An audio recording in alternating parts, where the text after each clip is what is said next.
that dial. You're now listening to Debate Talk Free Radio.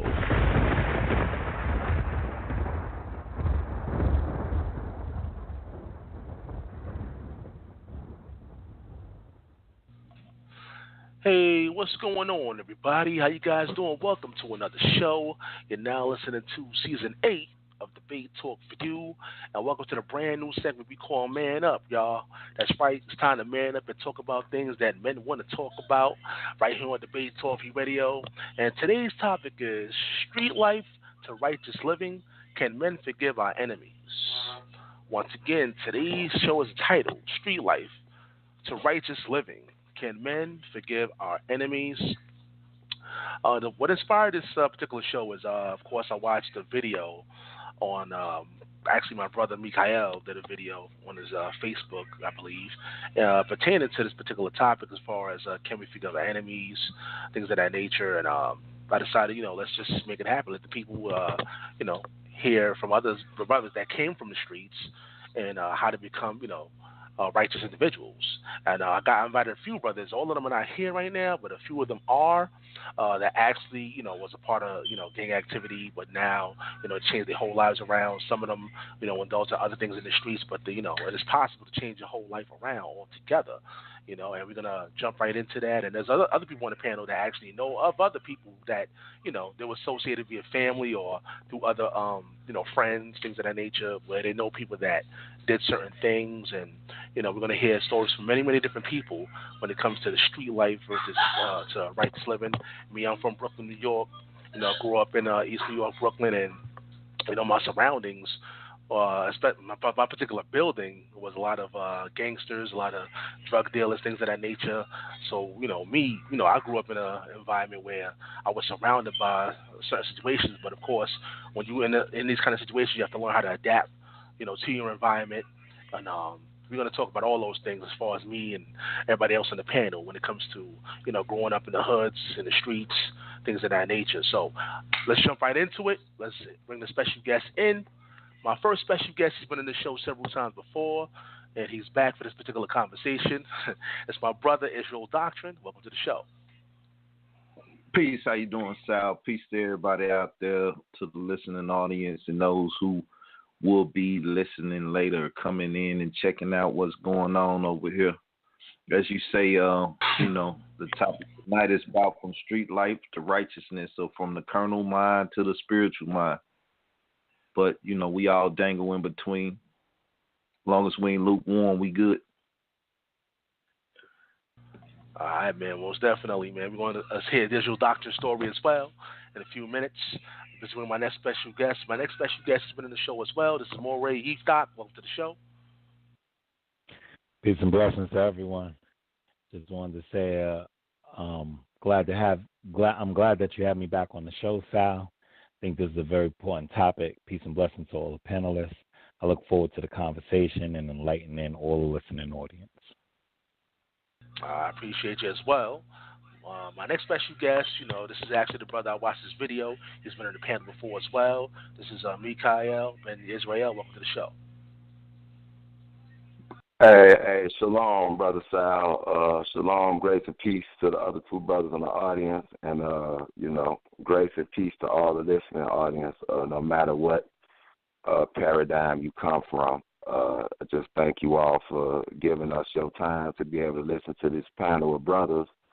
I know everybody will have something powerful to bring because me and like Sal said, me and him had actually spoke about this probably a couple years back about we really wanted to one day really get on here and expound on that because a lot of people see us on Facebook and YouTube and all the other platforms, and they may think that maybe we just doing this to be seen or to feel important and don't know the lifestyle that we all came from individually.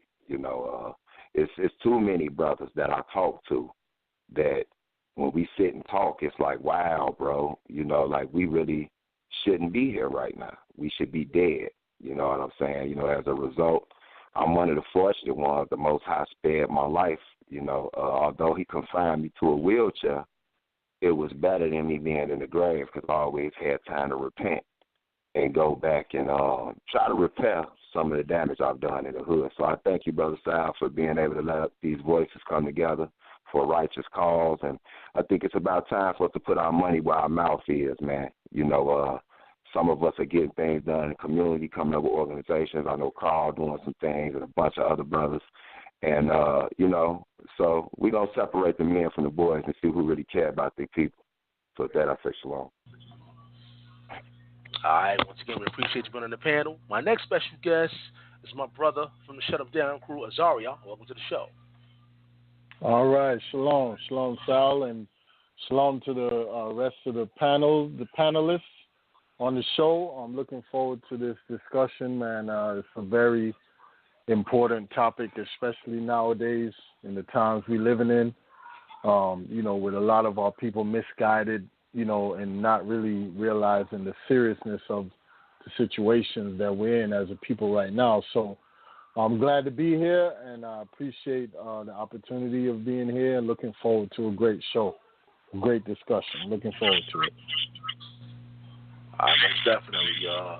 I believe it's my brother Dwayne Bynum. Let me see. 904, who am I speaking to? Yeah, that's me, man. Oh, boy. Hey. You hear me? What's up, man? What's going on? You sound a little low. Come a little close to the phone, bro. No, I just jumped in the car, so it's on. You should hear me now. I'm just tired, man. I got you, man. Yes, but, first and foremost, praise y'all for just being alive. I appreciate you hollering at me about doing it. You know what I'm saying? I know probably a lot of people who deal with the word maybe not necessarily can relate to people who come from a different perspective, different lifestyle before touching the word. So, me, I just used to hustle. That's just what I did. That's why I came up around them. I ain't really have a desire to do it until my situation and circumstances begged me to have to make certain options. But even through the course of that, you already know that what you're doing ain't right. You know what I'm saying? Then it leads you to invest in quality time and places and people that you don't really need to be at. But, praise y'all for the word. Because then when that come through, you know what I'm saying, change your perspective, and you have to, make a move. Some people choose not to make a move, some do. So we'll just see how it goes from this point out. But I definitely appreciate you hollering at everybody, though. All right, once again, this is the episode called Street Life, the Righteous Living. And this is a new segment called Man Up, y'all. We about to man up and talk about these situations. And Brother BA, if you out there, you got to press number 1, brother. Dwayne, what I'm going to do, I hear some background. I'm going to just mute your mic right quick. Or you can mute your own mic. Yeah, we have some background noise. All right, there we go. And we're going to get the show started. All right, you know what? Let's start with Israel Doctrine. My brother Israel Doctrine, man. When it comes to this topic, Street Life, the Righteous Living, what you want to bring on the table when it comes to that, when it comes to your life? Anything, if you want to share anything about your life, you don't have to go, you want to make it too private. You know what I'm saying? You can put some things out there, though, about how you came up. Let's talk about it. Well, I was born in Chicago, Illinois, 1977. I seen a lot of different things go down in the building that I lived in Cabrini Greens. The building that I stayed in was 534 West Division Street. It was known as the Jude, right? All my cousins and stuff, they got caught up in the street life due to the fact that they had to end up in Chicago. My mother in the 4th grade, when I went to the 4th grade, she sent me to Arkansas to live with my father. But before then, I was running around in them different little parks and everything with my cousins. I never joined a gang or anything. Unfortunately, I, didn't have to go through that. Others did. Unfortunate for them. For me, it was good. They was always tugging at the family, though. Different people, my nephews. They never really joined the gang or whatever, but my first cousins and second cousins from those first cousins, GDs, folks, Vice Lords, Folk Corner Hustlers, any and everything that's in Chicago, I got in my family because, eventually being from one side of the street, literally one side of the street to the next side of the street, people claiming different things. For those that may be in the Chicago area, Sojourner Truth was the school that I went to when I was up there as a youngster. Then they had Manir, and it was just basically clobbering, separating us, a street. And the children that went to Sojourner Truth and the children that went to Manir, they always got into it, just like the buildings and stuff. I done seen the buildings bring out 70, 80 people just to walk on the other side of the street and get busy, punking heads, bloodshed, and everything else. If anybody know anything about Cabrini Green housing projects in Chicago, you had a lot of killing, a lot of murdering and stuff going on over there, a lot of ducking down during the holidays when people shooting guns and stuff. So, I was around it, but I was never affected like most because, like I said, I had the outlet to come to Arkansas. But coming to Arkansas, you couldn't escape it. Everybody know about the banging in Little Rock. That's like a very famous show that deals with Arkansas. I'm like 30 miles out of West Memphis. Right before you hit Memphis, you had the West Memphis, the four white brothers, white dudes or whatever you want to call them. They was killing people over there. They went to jail. They finally got out, Damon Nichols and all them cats. So even down here, people start bringing the GD. You will see the 6-point star. You will see the forks. You will see GD and things of that nature, right? You'll see people wearing clothes and having boss on it. Brothers of the struggle or brothers of the same struggle. All this type of stuff, Bloods down here, all of that. But I never once again got into the gangs. I was a hustler of a different sort. I was shaking dice. I was 14 years old. I went to California. I learned how to shoot dice on a Monopoly game. And so that became my vice.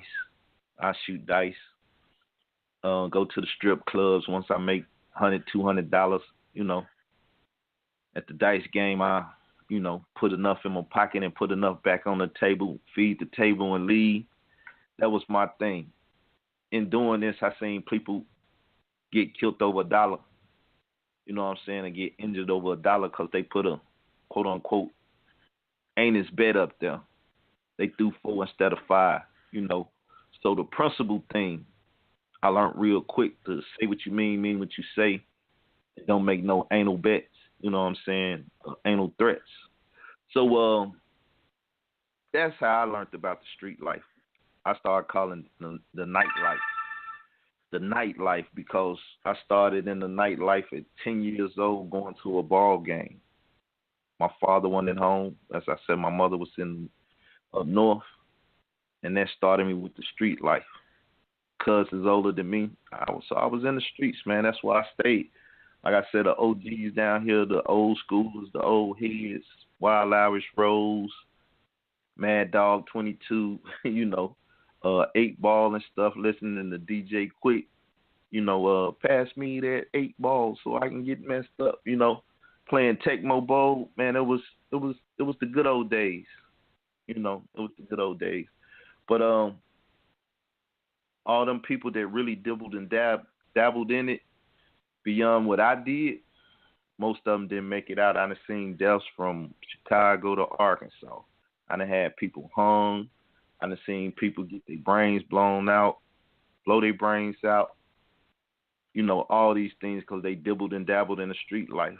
But I'm going to say this, and then I'm going to pass the mic. In 96, listening to Tupac, All Eyes on Me CD, and, after he died, all the bootlegs and stuff, Who Do You Believe In? I Put My Faith in God, Black Jesus, things of that nature, reading Machiavelli. A brother at the Moody Bible College up there in Chicago, Illinois, by the name of Sean DeMoss, a white guy. He read a Revelation scripture to me, and I was like, okay, it's time for me to get in the book. After that, I ran around searching high and low, from Jehovah's Witness to Muslims to this and that, until my nephew came home and said, "Thus saith the Lord." And I figured the Lord spoke through the book when I heard that. I comprehend that much. And outside of that, my first conversation was about the Holy Ghost, which, most people know that I say the Holy Ghost is Gabriel himself, the Holy Ghost, the Comforter, the Spirit of Truth, the angel of God present. Though it's a lot of angels in this present, there's a lot of spirits of truth. There's a lot of that can comfort you and stuff, but it's only one when you put the on it. So I had that conversation with a brother by the name of Samson, Israel. I won't give you his real name. All Israelites got similar names: Samson, Daniel, Mikael, Kepha, this, all the different stuff. So after that, I went to the Israel of God. I bought all the tapes I could, listened to the tape ministry, and started changing my life around. It still didn't change until, and get all the way to where I'm at now, to like 2003, living that nightlife, going to the club and stuff. I got my head split. I was in a relationship with another man's wife, didn't know it. She didn't tell me she was married. Abortions. Probably I be looking on Facebook and I see a child and I be like, I think that's me. But, man, 2003, that was a hell of a life at that time, but I changed everything at that time. I got circumcised and got baptized, and people can still hear me on YouTube and over here in other places. I like to keep a potty mouth, a foul mouth, because that's the way I learned to speak. Most people in my family, my mother and everybody spoke that way, but that don't change, as the statement says, a man thinks, so is he. So I try to keep my mind and my thoughts, grounded in the word of God. Outside of that, I'm going to get this mic up. I appreciate the time. All right, once again, segment called Man Up, family. Man Up. I'm hearing the echo. In the background. Hold on. Okay. Yeah, once again, that number to call in is 319-527-6239. We're going to get some, some of your questions and comments later on, but we're just going down through the panel and hear some of the stories, hear some of, the trials that these brothers been through, you know what I'm saying, as far as street life, the righteous living. And, of course, I got some questions on the table I want to ask a little later on, but let's go to my brother Mikael in Israel. Let's talk about it, Mikael. Let's tell us some of the things that you went through. And, you don't have to get too deep, you know what I mean? You don't want to incriminate yourself. But tell us some of the things you went through, and let's talk about it. Go ahead. Yeah, it's cool. Can you hear me, Cliff? Yeah, you loud and clear. You good? Yeah, that was a real intimate, story that brother Israel Doctrine just shared with us, and it's in a lot of ways it's not the exact same, but I can relate to some of the things that he said. And I just like to say first and foremost, of course, I give honor and praise to Elohim, Abraham, Isaac, and Jacob in the name of His Son Jesus Christ. But I don't want anybody to think, I don't want any of the listeners to think that any of us up here are trying to out traumatize each other or something. It's like I just like to clear up a lot of silly spirits, before they even start. Because it's funny how somebody say, "Man, I've been shot up this many times, or I've been locked up this many times, or I did this." You have some ignorant people that will actually say, "Oh, he bragged." How the hell can you brag on evil when now you at a place in your life that evil is wrong? If somebody got up here and said, I smoked crack for 15 years, but now I'm straight, are they bragging? No, of course they humiliated about that life that they used to live, but they are giving a testimony to show that we can all basically make it through the refiner's fire, as the scriptures call it. And like Settler the Car, I grew up in the Chi, Chicago, Illinois, on the south side. Well, I was born actually on the east side, on the southeast side, which we call the south side, 79th Street by Bennett, right off Stone. If you're familiar with the Chi, that's like by Stony Island. That's one of the real rough neighborhoods. And then I moved to 78th in Peoria, and that's where I grew up at. Now, I always went back and forth from there to 67 Hermitage. That's where my family was from. They real big over there, like the Wards. They super deep. Everybody know them. And so, I grew up in the hood. I went to Oglesby Elementary School, and that's where the quote-unquote gang lifestyle, we call them organizations or nations. It was there.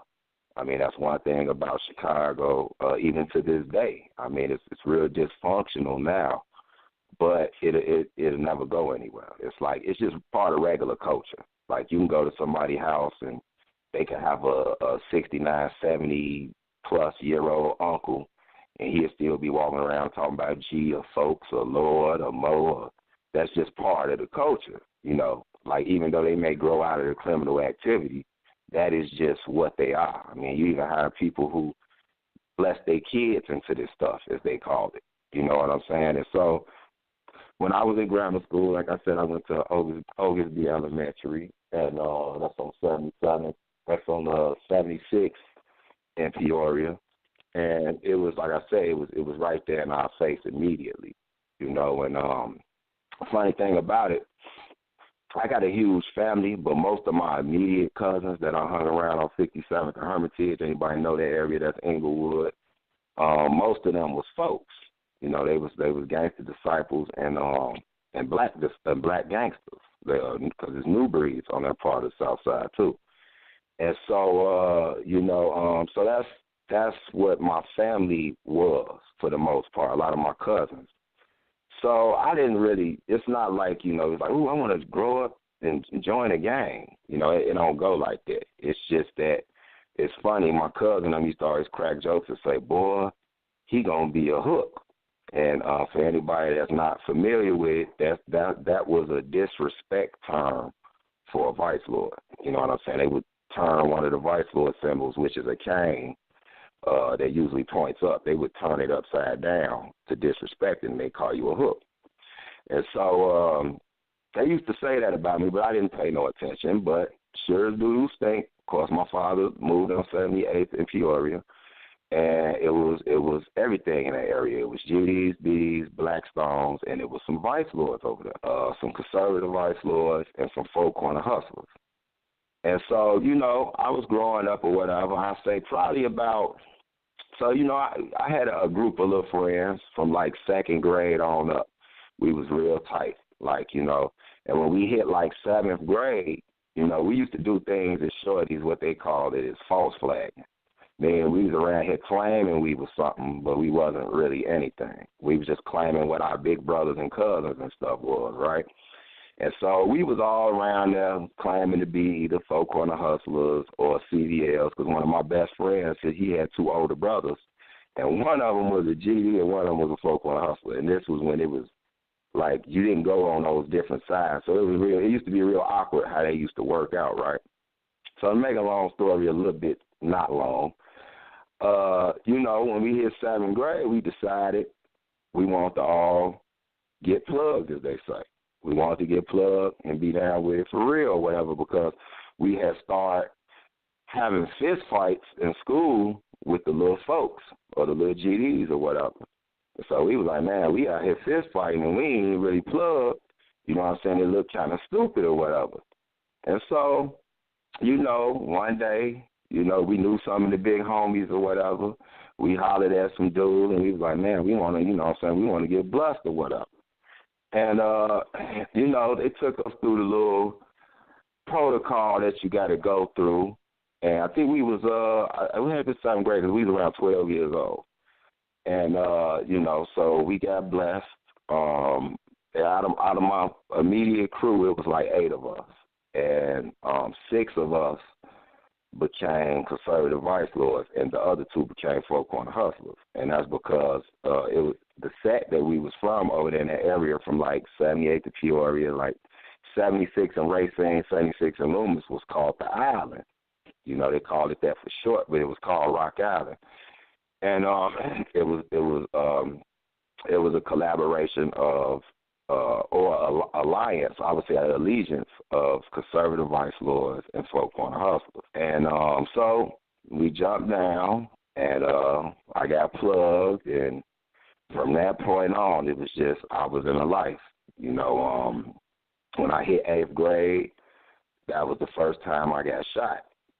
I got shot coming out of school. Well, you know, we was in school one day, and little thing jumped off with the little baby GDs in the school. That's what they used to call us, the baby lords and the baby folks.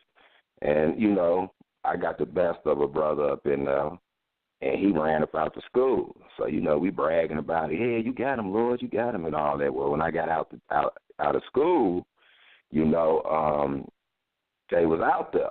It was a bunch of them out there. And, you know, we thinking they out there ready to fist fight again. We like, come on, let's get it in. Because, you know, back then, although the gunplay did exist, it wasn't to the magnitude that where it is now. You know, it was a lot more fist fighting back then. You know what I'm saying? We would meet up in the street, you know, 10 to 20 to 30 of us, 10 to 20, 30, 40, 50 of them, because we usually was outnumbered, and we would just rumble. And so we went out there. I thought that's what was going to happen. Come to find out the little dude had a gun on. Pop, he shot me in the pelvis with a 38 special. I'll never forget. That was the first time I got shot. So, you know, from there, it just went on. It escalated. I healed up from that. About a year or two later, I got shot again. Then I got shot again like a year later. And make a long story short, I wind up, by the time I look up, I say about like 1995, I had literally been shot with a 38, a 9mm, a TAC-22. I got shot in the neck with a TAC-22 and went in one side and came out the other side of my neck. I got shot with a 357 in the ass. I got shot with a 9mm in the leg. And I got shot finally. The last time that set me down was a few years after that. And I got sat down. I got shot with a 380 in the back 2 times. You know what I'm saying? But I'm going to cut it down some because I can go all day. But I'm writing a book. It's called From Vice Lord to Servant of the Lord. And what inspired me was exactly what we're doing right now. I lost a lot of homies, man, throughout those ordeals. I actually have to count. I had 26 obituaries, and these weren't people that I knew of. These was people that I knew real close. And so I had got to the point where before I got sat down or put in a wheelchair, I basically had became immune to guns. Like, I just loved them. So it was like, man, where these dudes that show them to me, we going to get them.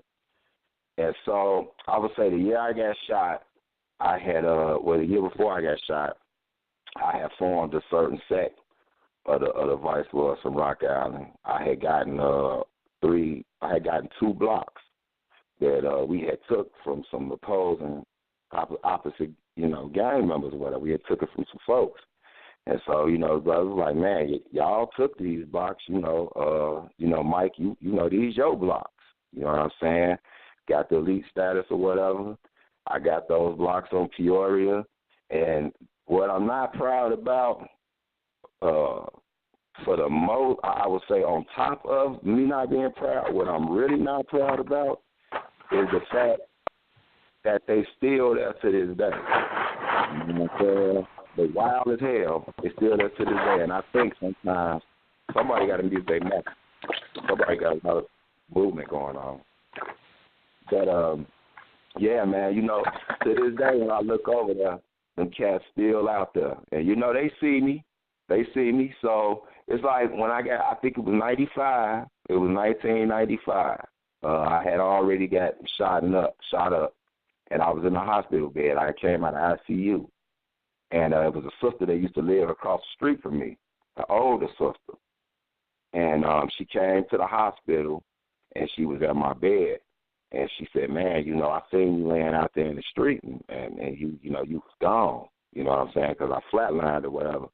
And she was like, you know, I just thought you was gone. And I was like, well, you know, she was like, well, you need to thank God you still here. I wasn't really trying to hear nothing about no God. You know, even though the Vice Lords had prayers, they used to teach us about Allah, so we couldn't eat pork and all that type of stuff, you know, because they basically a fraction of Moorish Americans, like Blackstones are. And but I didn't really take it serious. You know what I'm saying? Outside of Friday nights, we couldn't drink alcohol, and we had to face the east when we prayed. That's as far as I knew about God, because I didn't deal with the Christian church at all.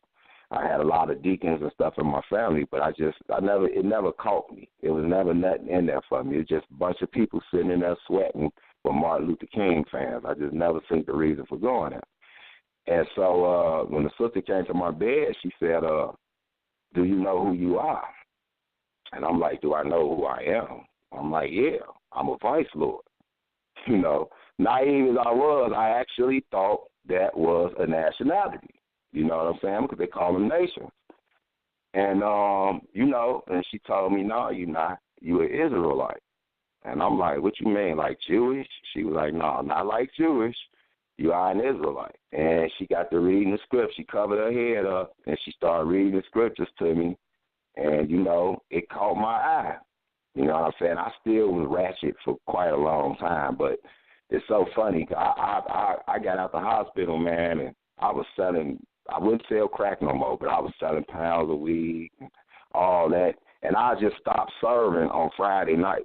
I mean, the hilarious stuff. Like I wouldn't sell no weed on a Sabbath day, you know. But the other 6 days, I was a crook. You know what I'm saying? And the last part I like to say, because, you know, I know we got other panelists, and like I said, I'm writing a book, so I ain't going to tell out everything. I say it really hit me, man. Was similar to me and the brother Carl in '95. After the sister told me this, I had a kind of high profile case when I almost got killed the last time, and so it was some heavy names involved. You know what I mean? Just because of the people I was associated with. You know, I basically was a little cheap for my age, so it wasn't like it was just some regular little gang stuff, right? And so, you know, I was like, I want to learn more about this. So she took me to her husband, because that's their protocol. A woman can show you, she can drop jewels on you.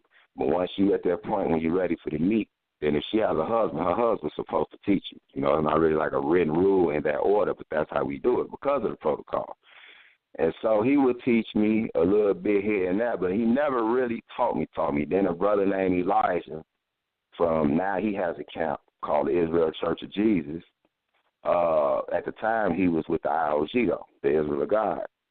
And, you know, he came and he really sat down and, like, broke this thing down to me to a level where it was, like, undeniable that I was an Israelite. You know what I'm saying? And I had a call. And so I went to the IOG myself, and for the first year I was at the IOG, I would never get out the car and go inside the class. I had, like, I don't know, I felt ashamed because I felt these people was holy, and the stuff that I had did to people and was involved in, I just didn't want to step foot in there. I don't know, I thought I was going to melt or catch fire or something. And so what Brother Bowie would do, which is the head teacher there, he knew my situation because the Sister Jasmine had told him. So he would sit a loudspeaker out in the parking lot so I wouldn't have to get out the car. So, I mean, that meant a lot to me, you know what I'm saying, even to this day, that he didn't have to do that. With all those hundreds of people that he had at the time, now it's multi-thousands, tens of thousands.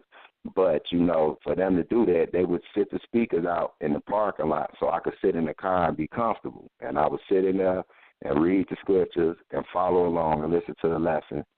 And then, so, you know, that really was, you know, how I came into the whole me being an Israelite thing.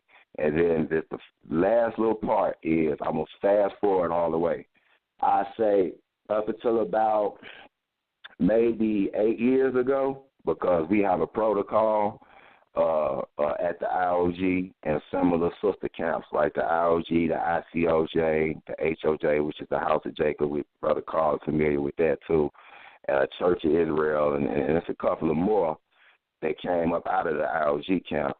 They have a protocol that you don't reach your ministry, although you're a priest by blood, like the scriptures say.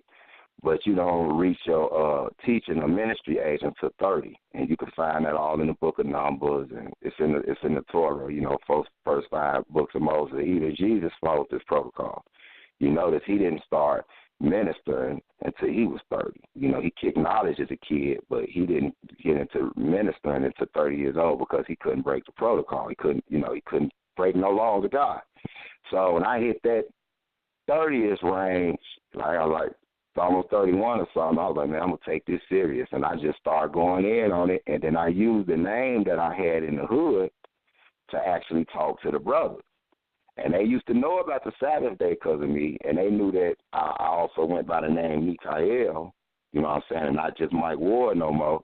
And they started asking me, where did Mikael come from, man? I'm like, man, because I'm an Israelite. We all Hebrews or whatever.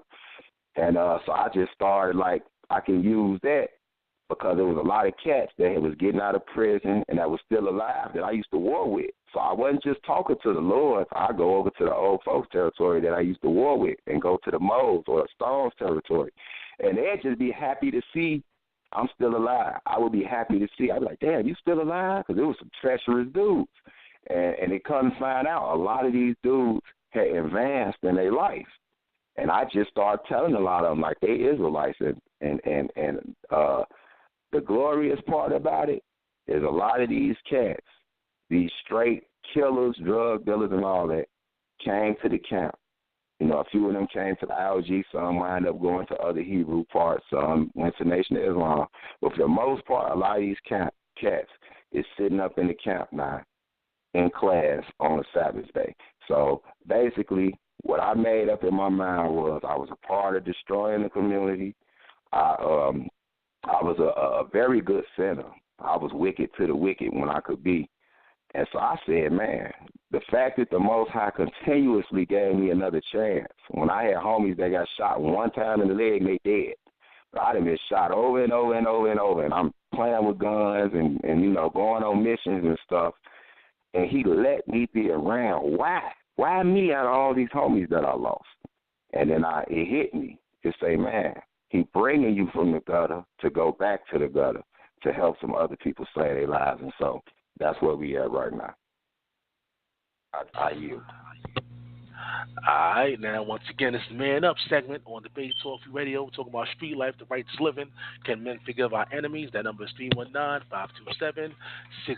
We're just getting some, brief testimonials from people on the panel, and I'm gonna ask a few questions, and of course we'll open up later on. But let's go to my brother Dwayne Barton. Give us some ban on where you came from, things of that nature. That. All right. Well, I'm from Jacksonville, Florida. I'm from Duval County. My pops wasn't really well. He was around loosely out of about 12.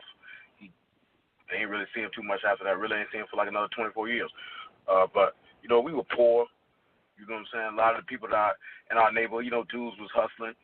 I wasn't really concerned with it. It wasn't really something that I really had my mind set on doing. For me, that's just what they were doing. I really didn't care. Wasn't really impressed by it. As we got older, some of my peers went to doing their thing. You know what I'm saying? I was focused on doing what I was trying to do at the time, which was owning my own company, real estate. That's where my mind was at. I think we were probably about 18.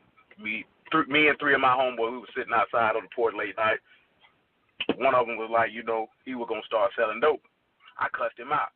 The ironic thing about it was out of the four, I ended up hustling before all of them. You know what I'm saying? We got put in. I ain't tell you no lie. I was working at a certain restaurant. I used to hit them across the head. You know what I'm saying? All the time.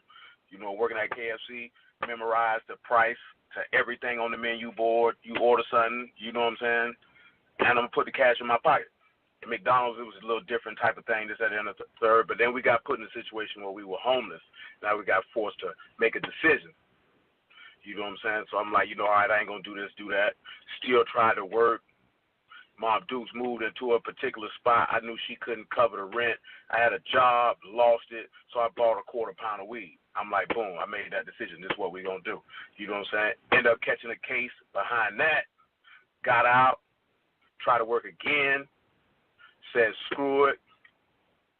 hit my man up. He took me to holler at this smoker, called the dude up, took my last check from Dairy Queen, and bought some rocks. You know what I'm saying? And from that, going down. I was going to college at the same time. Used to take my college checks and buy coke with it. You know what I'm saying?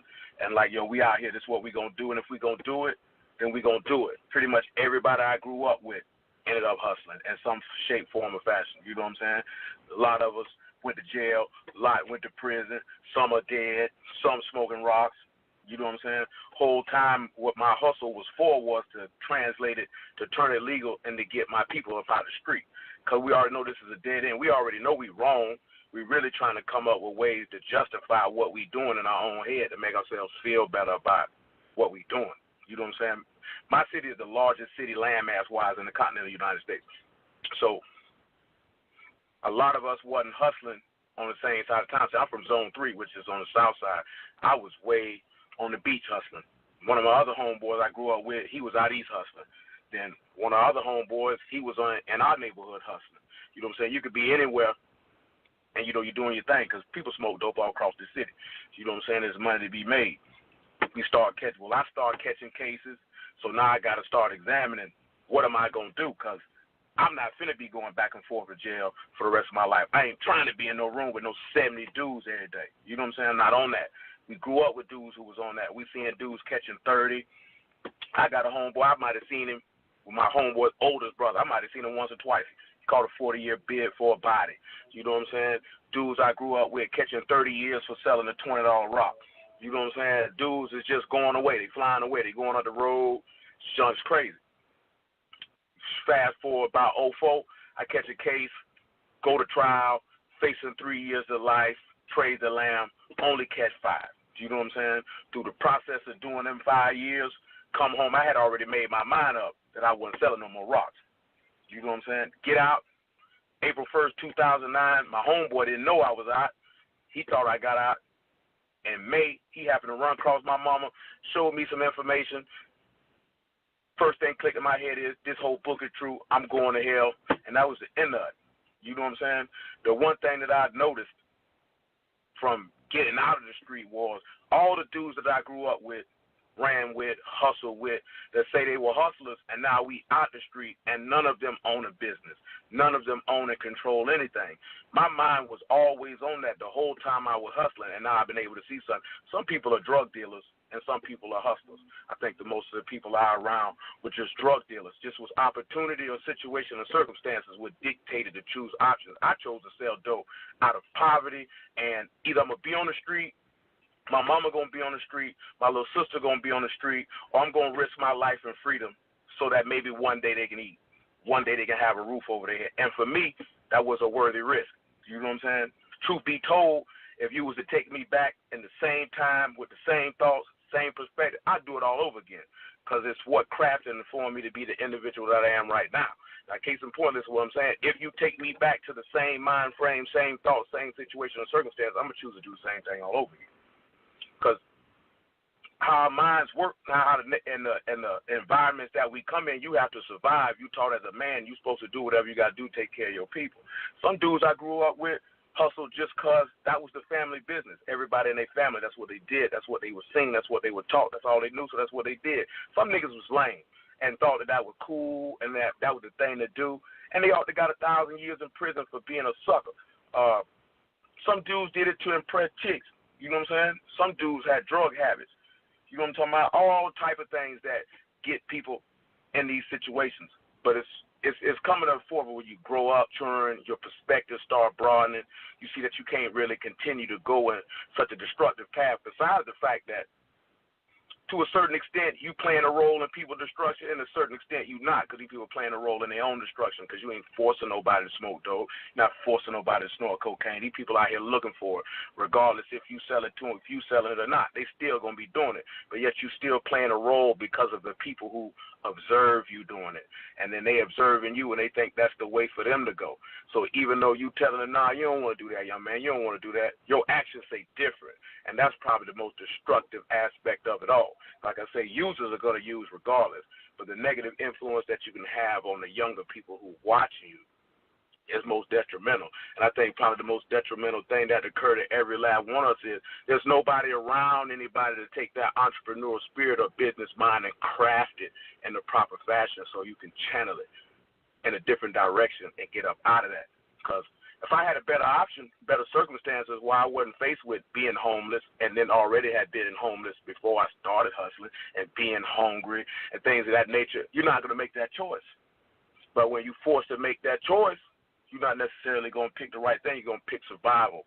And that's the thing that we have to show people the little difference. The word is a whole another thing. You know what I'm saying? That's a whole another thing because it's going to charge you to move upright even without the street. You know what I'm saying? Even if you ain't never been in the street. Because being in the street don't really mean nothing. It don't make you no more evil than the next person. It just puts you in negative situations and circumstances where your life get put at risk on a day-to-day basis. You know what I'm saying?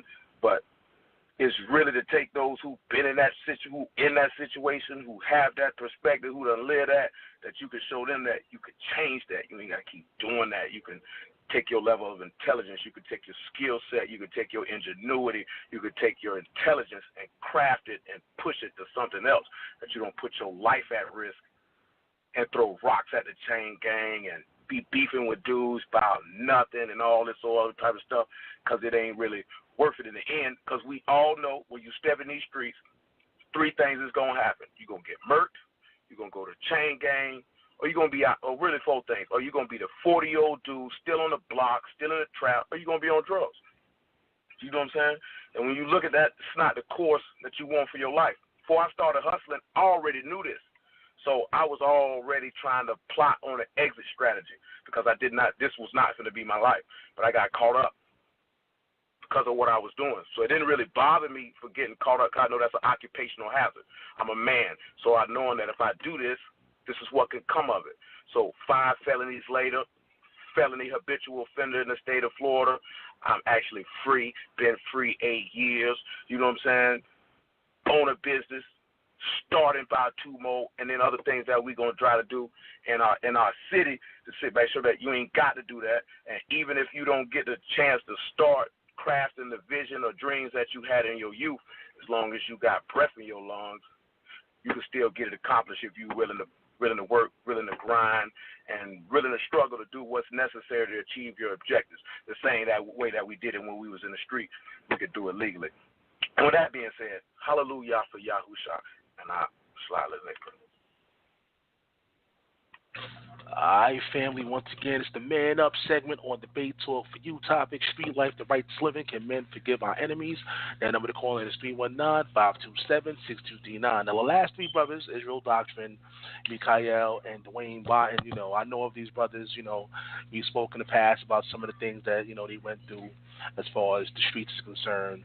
But the next 2 brothers I'm about to introduce, we're going to see what they talk about, what they bring to the table.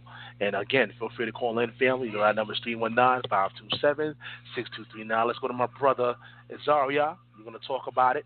What you want to bring to the table when it comes to this particular topic? Okay.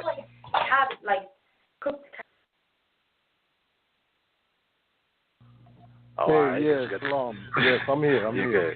Good. All right.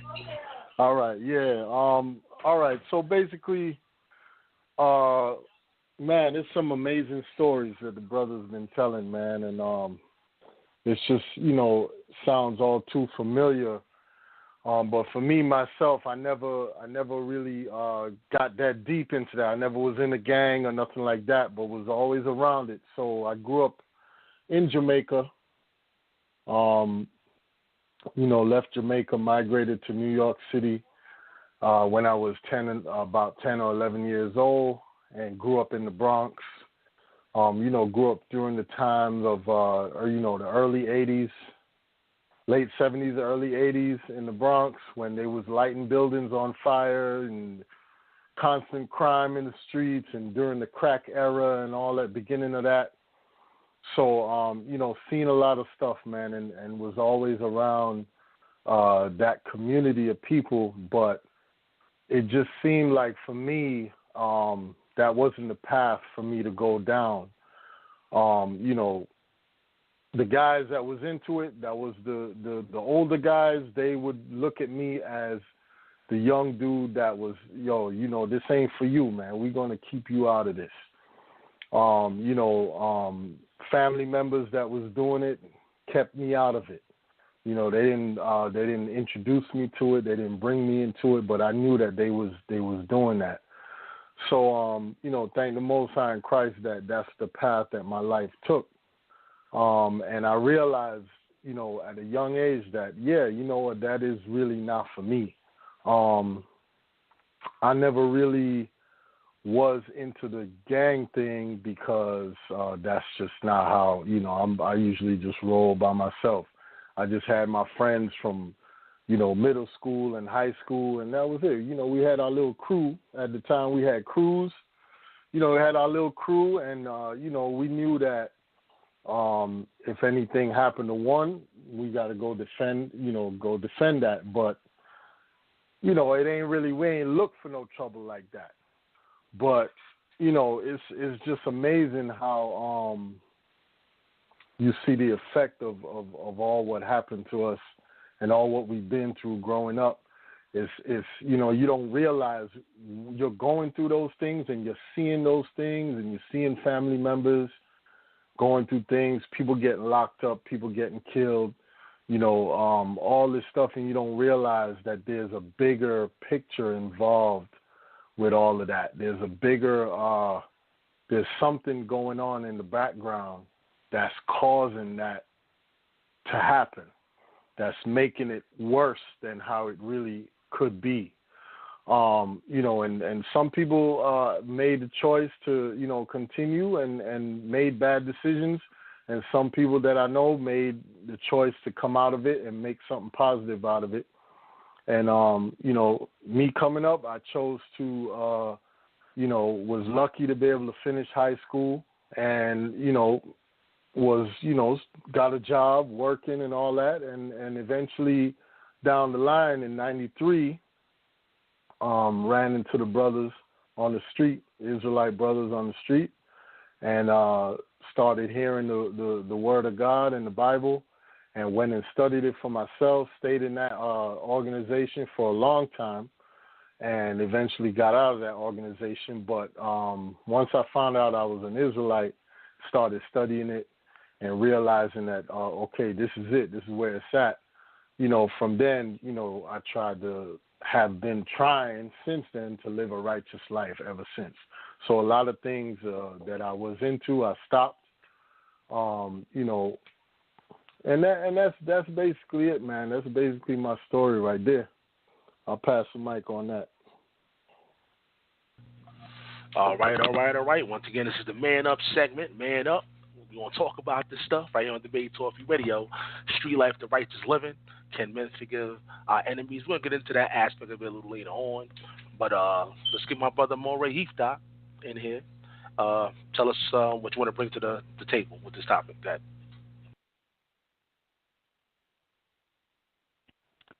Okay, as always, honor and praise to the Most High God, for without him we are nothing. Peace and blessings to everybody in the room. I'm listening to everybody's story. And there's one thing I know for sure, the Most High God is merciful, because he saves us through all times and all seasons, even in spite of ourselves and even when we don't know ourselves. So I'm not getting too far into my story because of who I am and what I represent now, but I do have something to share for the listening audience. It's important to note that we're a product of our environment. Not everybody chooses to get into gang activity. Not everybody chooses to hustle or sell drugs. It's just sometimes it's where our life leads us, or sometimes it's the individuals that we're around that actually get us into that area. So, I was born and raised in Brooklyn, New York. I moved around a lot as a child. We lived in Brooklyn. We lived in Queens. We lived in the Bronx. I think we moved back to Queens and Brooklyn and a couple of other places. And so, you had gangs around. And so in my time, a real heavy crew was the Decepticons and the Lowlives. East Flatbush, Brooklyn, Bed-Stuy, and they were basically all over the place. And really what you have to understand is sometimes you have people who found themselves part of a gang because either you got down or you got beat down, and it was one or the other. And because you lived on that block, if you didn't rep that block and the people on that block, you was an outsider, and it was something that you had to do. Now, obviously, not everybody was about that life. There were some people, it was just like, they had to just take their lumps because it was what it was. Then there was people who was like, yo, this is what I need to do, and this is why. Because if I get caught over on this block, or if I get caught over in this borough, things might go real left for me. And so, I'm sure we've all heard about how people got chased out of different parts. This person from Queens got caught out in Bed-Stuy, and next thing you know, or this person was out in Edgemere Projects, and, they found out he was from Marcy in Brooklyn, and they chased him out or sent him out, in just his jeans, and that's it. Took his sneakers, took his shirt, took all his jewels.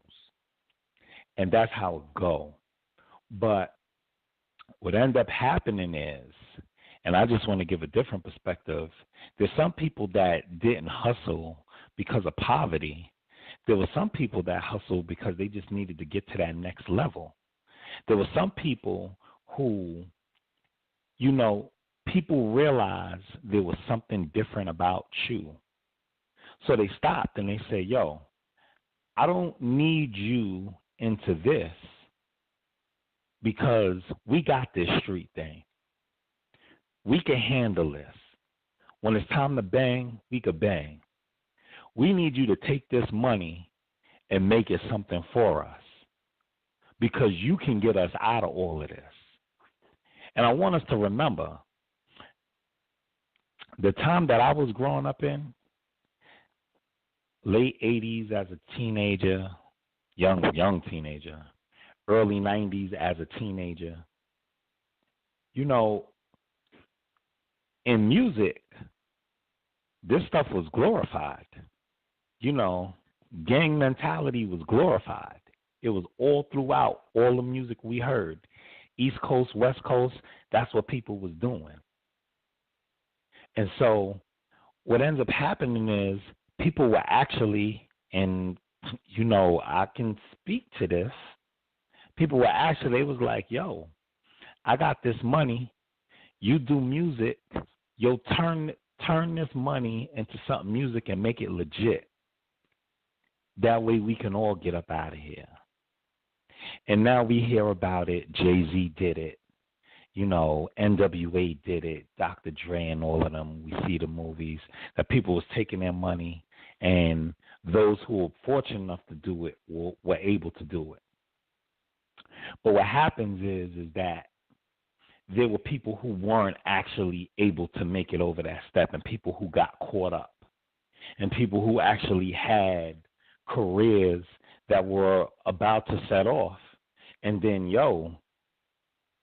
they got caught with like 4 keys in the trunk, and they were just transporting. Or it was one of those things where they was transporting, and the stick-up man came. And the only way you knew that they was on that route is because somebody snitched them out. And so what ends up happening is that their life changed. And so we had to stop and look and say, hey, listen, if you got the drug dealers, the bangers, who's like, yo, this ain't for you, and we just want you to make this legit, how much more are you saying for yourself if you actually have the promise that people see in you?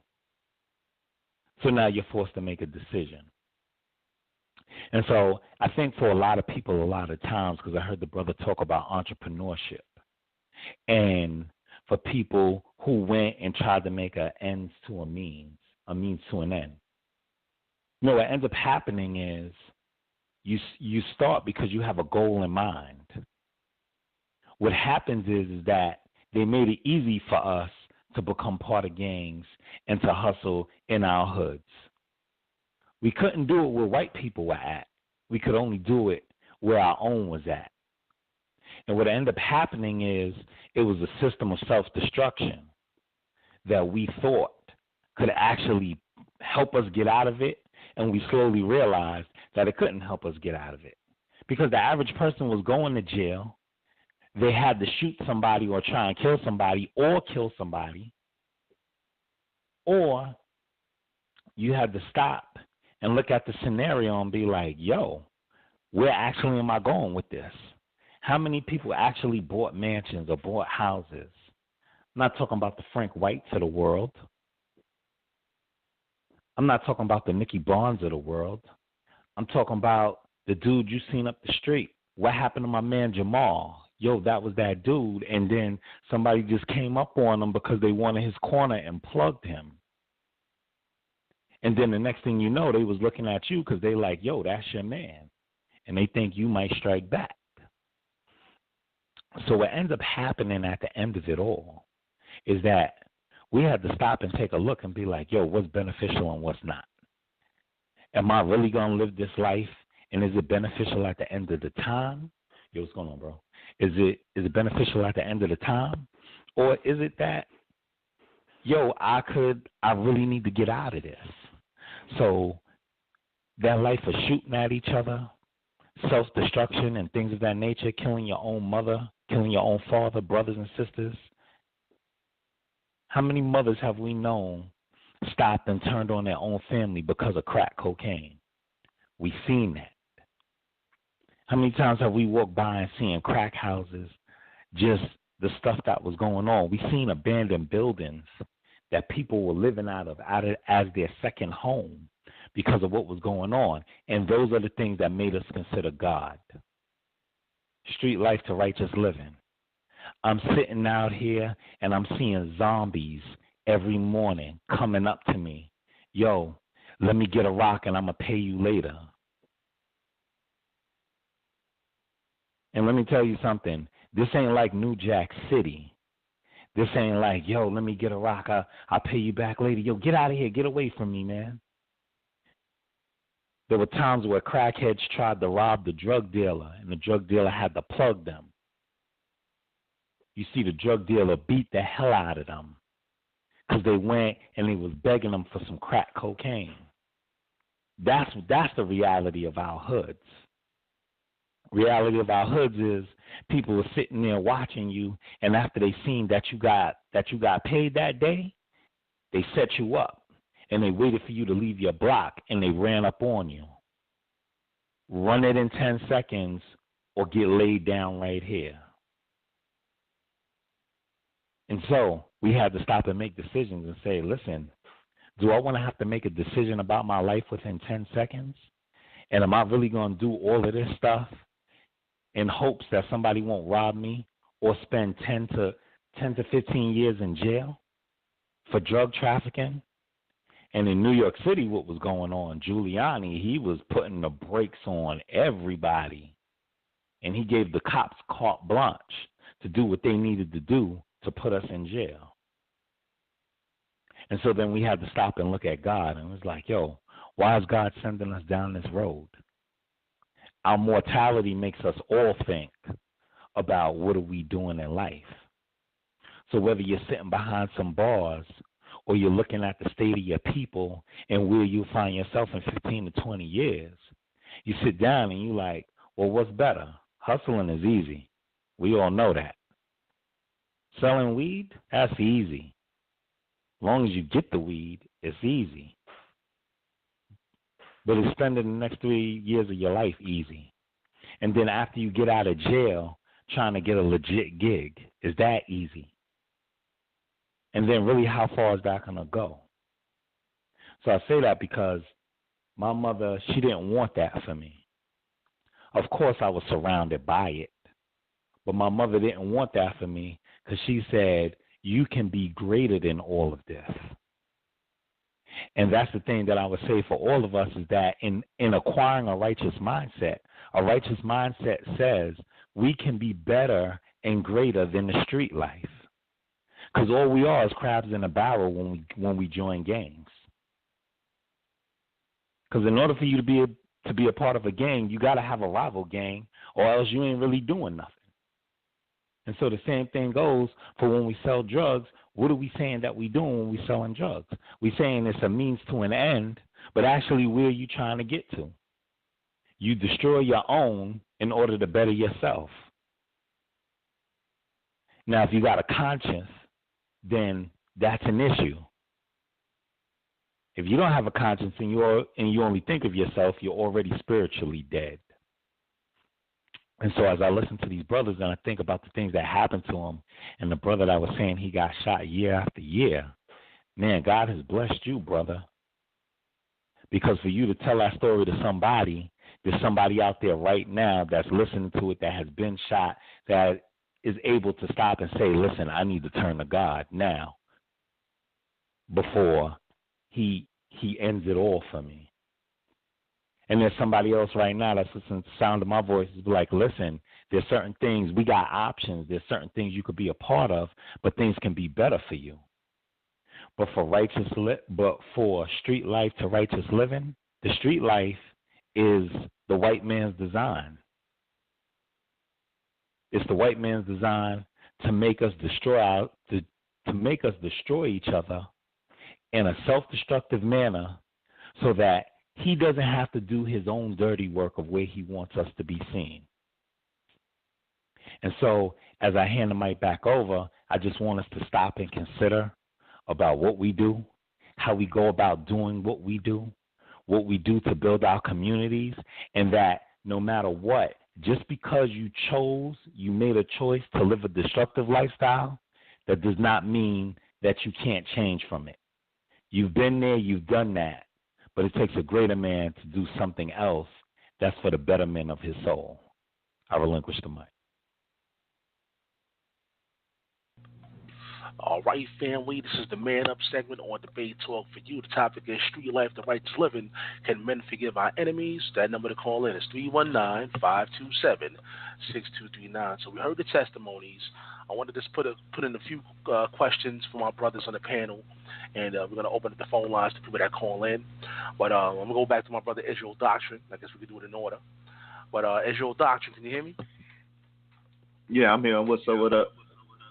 Yeah, man. That's when I asked you a question, man. Now that we all have changed, all praises to the Most High, of course. Do you find it difficult to be around certain individuals? Because like me, I'm in Brooklyn, and I'm not gonna lie. Sometimes I'm still around some of the homies, and sometimes I try to tell them about the Most High, and it could be difficult. How do you go back to the hood and try to speak about certain things? Or what do you do when it comes to the change that you made in your life as far as teaching or speaking to other individuals in the hood? Okay. Well, when dealing with everybody that is close enough to me or knew me before I start making changes, it's simple. They done seen me do it for 20 years now. You know what I'm saying? 20 plus years, 96 to 2017. So family, cousins, friends, and everybody, they see me on the internet. They see me getting busy. They see the wildness. They see the Bible stuff. They see everything. So the life I live is the example of what I believe in. You know what I'm saying? I believe in prophet. I believe in reproving and rebuking people. I believe in reconciliation. One of the portions of this thing that we haven't got to yet, I guess, but it keeps coming up to a degree when they're asking the question, can we forgive our enemies? So I believe in reconciliation. I believe in all these things, so I live it out whenever I get the opportunity. I perpetuate that which I believe in. When I get an opportunity, I'm always wearing my Israel Doctrine shirt. I'm always talking stuff to white folks and everything. They see the shirts. They see what I do. People change their whole cooking habits when they have cookouts or doing stuff because they know me and a couple more people around here, we don't eat pork. So they make sure they take care of the grill and everything, and then they get busy with their stuff. They make sure everybody know what's quote unquote clean and unclean and stuff. So it's not hard. The fact is going back to the entrepreneurial stuff. You want to try to show people how to make money without, all the drug dealing and, messing up the community or lying and trying to, cheat people out of money and do stuff like that. Like most people, they get on this YouTube and stuff and they exaggerate their stories, or they find the worst of their stories and try to pull at people hard in their money stream. You know what I'm saying? So trying to get people not to do stuff financially in a messed up way, So that's hard to do when you getting less than what you worth out here in this community and you putting in all this work and stuff. You know what I'm saying? I know you know what it is, Sal, and anybody else out here that's really, putting in the work, trying to get in contact with people, trying to make things happen, finding the groove and the workflow and stuff, and trying to make something out of these platforms or whatever it is that we got. When people is not helping you become a philanthropist, like what can you do? And when you create jobs, you should be creating a job that create jobs for others. So then you trying to create these jobs and opportunities for yourself and others, and you got people hating on you and trying to stop you and stuff. Well, if you can't make it one way, eventually you're going to turn back to the other way. So unless we giving people opportunities to get money another way, then they going to get it that way. But if you can convince them that a slow dough is better than no dough, because that fast dough, it rises like yeast, and when it get so high, it just bursts open and, split at the seams and stuff. So that's the hardest part, man. If you can find a way, or I could find a way to employ some people and put some money in their pocket, you know what I'm saying, then my conversation will be a little bit more powerful with the people. So that's why I'm trying to find ways to do the beats and do things of that nature, mess with crafts and mess with stuff that people feel like they want to be a part of, because they ain't caught on to this YouTube. They ain't caught on to other stuff. They don't believe that money can be made in this manner, So that's why I got the beat machine. That's why I'm doing the video graphics and stuff. So I can try to show the youth, like, hey, man, you can get money this way. That's what it is. That's the hardest part, showing them how to get to the money. All right. Once again, it's the Man Up segment on Debate Talk for you. Same question goes for you, Mikael. Living this righteous life now. Do you find it difficult to, speak to some brothers that's from the hood? Do you even, go around the brothers anymore? Because some brothers, they once they become, righteous, so to speak, they stay away, or they don't even come around certain individuals, from the hood. Do you go back? Do you speak to brothers in the hood? And do you find it difficult to communicate? Or are they getting the message, looking at your life as a reflection? Let's talk about it. Well, I got to thank the Most High for the route that he took me, or the position that he put me in, because fortunately, very fortunately, I'm very fortunate that I think it's just kind of because of the position I was in when I was in the street, that I really don't have to too much deal with, as far as for instance, every now and then some of my old homies will have like a little get together at one of their houses, right? And the thing about it, these guys are guys who actually, you would say up until this point, have survived the lifestyle that we came from. So a lot of them married now, got families, some of them was fortunate enough to have careers, and I'm pretty sure a few of them still doing their thing out there. But like I said earlier, I wasn't just satisfied, just me personally, it coming to the truth and not bringing some of my people. This was my family at one time. It was a family in the criminal world, but nevertheless, it was my family. I learned structure from these people. I learned brotherly love from these people. I learned some sense of loyalty from these people. So, a lot of them, when they see me, it's just like, they already know what's up. Kind of like what bro was saying earlier. Fortunately, a lot of them kind of follow the dietary law just because of what we came up from. So I go to their barbecues, you ain't going to see no pork. You know what I'm saying? And so that's just as far as me on a personal, social type of level. But as far as, like, going back to the hood where the stuff is still hitting the fan, I don't really have a problem with it because this is my policy. It's going to be crime going on, you in the hood. That's how these people live. That's how they eat. And the thing is, when I come around them, if they know I'm coming, now if I just pop up, that's on me. If I pop up and they're in the middle of doing something criminal and I get caught in something, that's on me. But thankfully, the Most High, I've always had those hedges around me where I haven't really had that happen to me.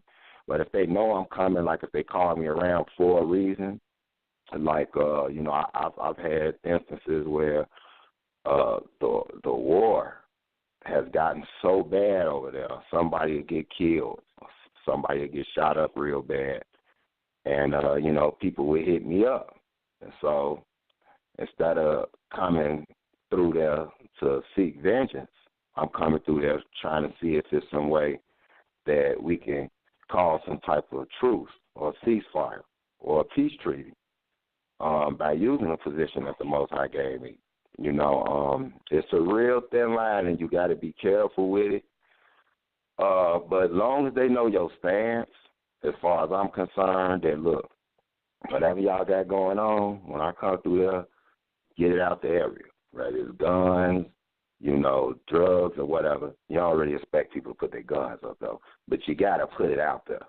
You know what I'm saying? I don't want to, I can't risk getting myself caught up into something, and then, they could just slap something on me and say, look, he been perpetrating of being a minister, being a preacher of the word, still gangbanging. It's a cover. So I have to always watch for those type of things, and I know them people be watching that type of stuff. And then I'm real outspoken. Like, I'll check the police and went up to the station to get brothers out of jail and things of that nature when I felt that I had enough evidence saying that they was wrongfully apprehended. I've been through that stage. I would come through and to get them out of jail and things of that nature. So it's a thin line because, like I said, at any time you are risk. It's like enter at your own risk. You know what I'm saying? So I don't really have that problem, but I tell you like this, I ain't no dummy either. I mean, I know the Most High is with me, and I know that this is my calling, so I feel protected. And, any of us can get it at any time, as they say. But I fear the Lord. I fear no man. But at the same time, with learning these scriptures and stacking my history on top of that in the streets, you get wisdom. And one of the best qualities of wisdom to me is not, because we know wisdom is a proper application of knowledge. Just having knowledge just means you know something. But when you can apply it properly and put things in proper perspective, then that's the sign of wisdom. So what I would do is I would weigh a situation and say, I don't think I can do any help in this situation. All I can do is probably endanger myself. Then when you come to things like that, you find out that one of the biggest signs of wisdom is to be able to avoid a situation instead of trying to use your wisdom to get yourself out of a situation. So I really don't have that problem, although it can happen. But for the most part, I would say due to literally just the path that the Most High took me through.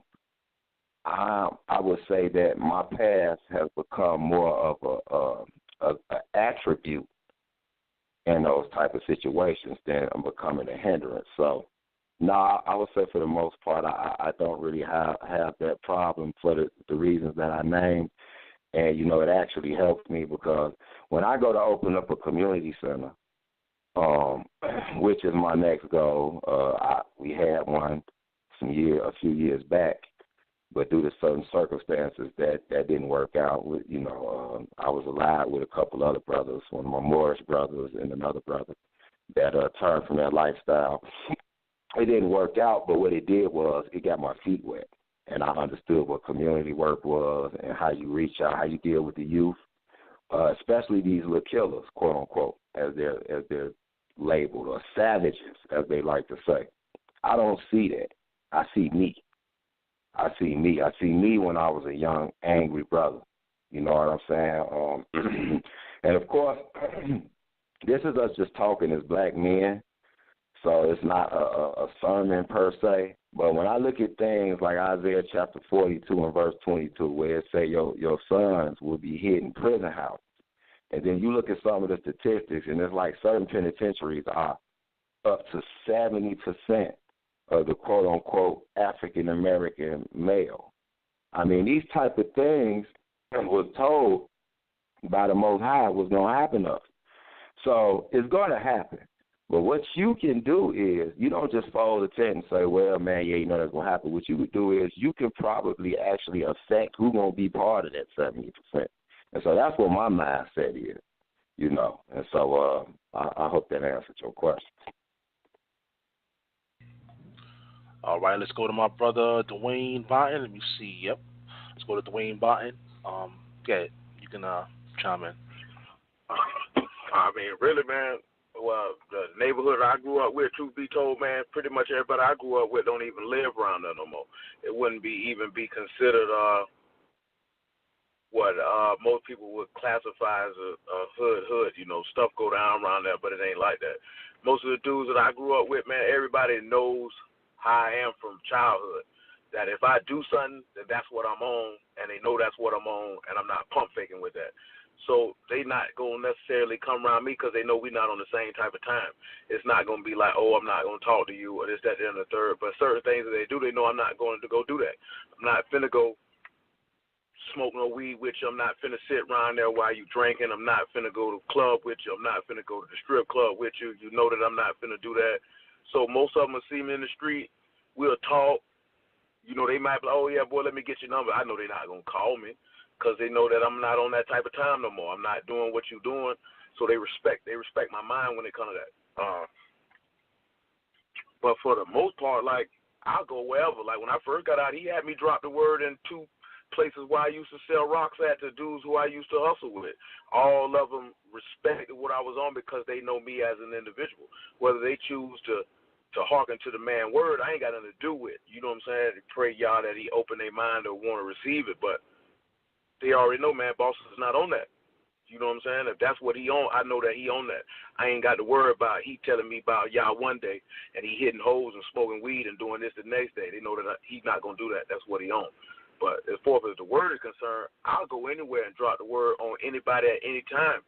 It don't really make no difference. You know what I'm saying? Because I'm just not going to participate in what y'all got going on. You know what I'm saying? I'm coming around here for a purpose, or if I'm around there, I'm going to hit you off with it, and I'm going to go about my business. I'm not going to participate in what you got going on because it's not about me anymore. I represent Yahuwah. I refuse to allow this man's name to be blasphemed by any actions that I do, or in the case of mine to try to show other people that I can still go do this here and hit the word, and then this man's name has been spoken down on. So I'm very, very cautious in how I move, what I do, and all of that, because it's not about me, it's about him. Once we get that understanding, stuff a little bit simpler. But if you really solid on what you doing, then dudes is going to respect that if they know you personally, if they really, really know you. And I ain't really got that problem. So. All right, no doubt. I see we got Brother B.A. in the building. Brother B.A., I know you're kind of late with it, but welcome to the show. Yo, what's the word? Much love to the panel. Brother B.A. out of Sacramento, California. And, man, I lost track of time. Had some things at the house that I got caught up in. I just realized that it was after 6 o'clock, so I deeply apologize. It's all good, man. You here, you know what I'm saying? But like to say, better late than never. All right, you here, though. All right, so listen, I mean, you see the topic, street life, the righteous living. That'll give us a little, brief testimony, brother. You know what I'm saying? Your background, or if you haven't went through anything personally, do you know of anyone, that had this transition from the street life to righteous living? Go ahead. Well, personally, I'm originally from a small city called East St. Louis, Illinois. That's EAST, St. Louis, Illinois. And that city is pretty much known. It's predominantly our people, African Americans or Israelites or whatever you prefer to call yourself. And that city is known to be impoverished. Wasn't much opportunity. So my mother, man, she just got to a point to where after her my dad split, got divorced, she decided she wanted to move to California, where I'm currently at now. And we moved to Southside Sacramento, which was a little bit more opportunity. But living in Southside Sacramento is pretty much predominantly our people and a lot of Latinos, and it's one of the most impoverished sides of the city. So personally, I never really was a gangbanger, even though I lived in the hood with a lot of people. And I'll just say this much: I've had my personal experiences, some things I have witnessed myself, and I've also witnessed other people's downfalls and rising, living in the community around poor people. So you see some things, you experience some things. So that's as far as I go. I never really was the type of individual to be a rah-rah tough guy, because most of the time I was raised in the church. I was raised a Baptist. So, but I do have my personal experiences. Even up to this day, I'm a single father. I'm raising my children up by myself. I mean, I have help from my mom. I mean, my mom is helping me out. But my children lost their mother. So me being a single father, that has opened my eyes. And that's pretty much the main thing right now in my life personally, that being a single father with daughters and trying to raise them up in the ways of the Most High through Christ. So that's pretty much my testimony, Sal. All right, once again, it's the Man Up segment. We're going to open up the phone lines, family. Again, that number is 319-527-6239. If you press number 1, stand by. We're going to get to y'all. But, we're just going to go around the table and get some more, feedback from the special guests on the panel. For those who are just joining the show, the show is entitled Street Life, the Righteous Living, Can Men Forgive Our Enemies? And we're going to talk about that aspect of this title in a few minutes. But let me go back to my brother, Azaria. We open up his phone line. Azaria, yeah, I'm here. You hear me? Yeah. Yeah, man. Anything you want to add anything you want to add, man, to the table? Go ahead. Yeah, for sure. Man, listen, I like to kind of zoom out and look at the big picture on things, and I look at all of our situations. We're just like a microcosm of the bigger problem in our community. And I'll include, blacks, Hispanics, Native Americans, our people, Israelites. Everything is, there's a lot of things against us. Just hearing the similarities in the stories of brothers on the panel that actually been through stuff, that been shot, and then brothers like myself that wasn't really involved but was around it. And it's like you hear the same familiar stories. And then when you zoom out now and look at why is it like that, things are geared and set up against us. And it goes way back, I'm not going to go back as far as slavery because we know how that goes. But I'll just go back to, let's say, the 1940s and 50s with the whole redlining situation and not allowing minorities to buy certain houses in certain neighborhoods. The banks not allowing our people to get loans to buy homes. Certain, jobs, not being allowed to be employed in certain places. The opportunities not given to us, to live the so-called quote-unquote American dream, right? So the playing field was never balanced, and it's very easy for people to tell us, well, you can do whatever you want, you can be whoever you want, just pull yourself up by your bootstraps and do what you need to do. But it's very difficult when the whole system is against you and the playing field is not even. Now, given a level playing field, yeah, we can do anything as a people. We can accomplish a lot. But when you have the educational system against you, when you got the political system against you, you have the economical situation that's against you. These are odds that we have to really fight hard to overcome. And I'm sure all of us on this panel can look at our parents and our grandparents and look at the struggles that they had. I'm thinking we're all kind of in the same age group. Look at our parents and our grandparents and what they had to go through. They didn't leave much for us to build on to be able to, go any further. So it's like we end up struggling also. And now, we're raising children. And my goal is to try to raise my children with a well-rounded education, not just school, but, street knowledge, street wisdom, biblical wisdom, and common sense, to be able to survive in this world. Because it just seems like now we are on a survival mode right now. But I think it takes each man, and woman, but being that we're men on the panel, it takes a man. You gotta start with your family. You gotta start with your kids. You gotta start with your own household, trying to break the cycle. Even if you are a single father, I'm a single father too. I'm not with their mother, but I have my kids. I'm raising them, co-parenting, and even with that adverse situation, you got to overcome that and get the kids past that. So it starts building, us building our communities and building ourselves back up and trying to get to a level where you can survive and live a decent life in this world, until, the end comes. That's what we got to do. It starts with us.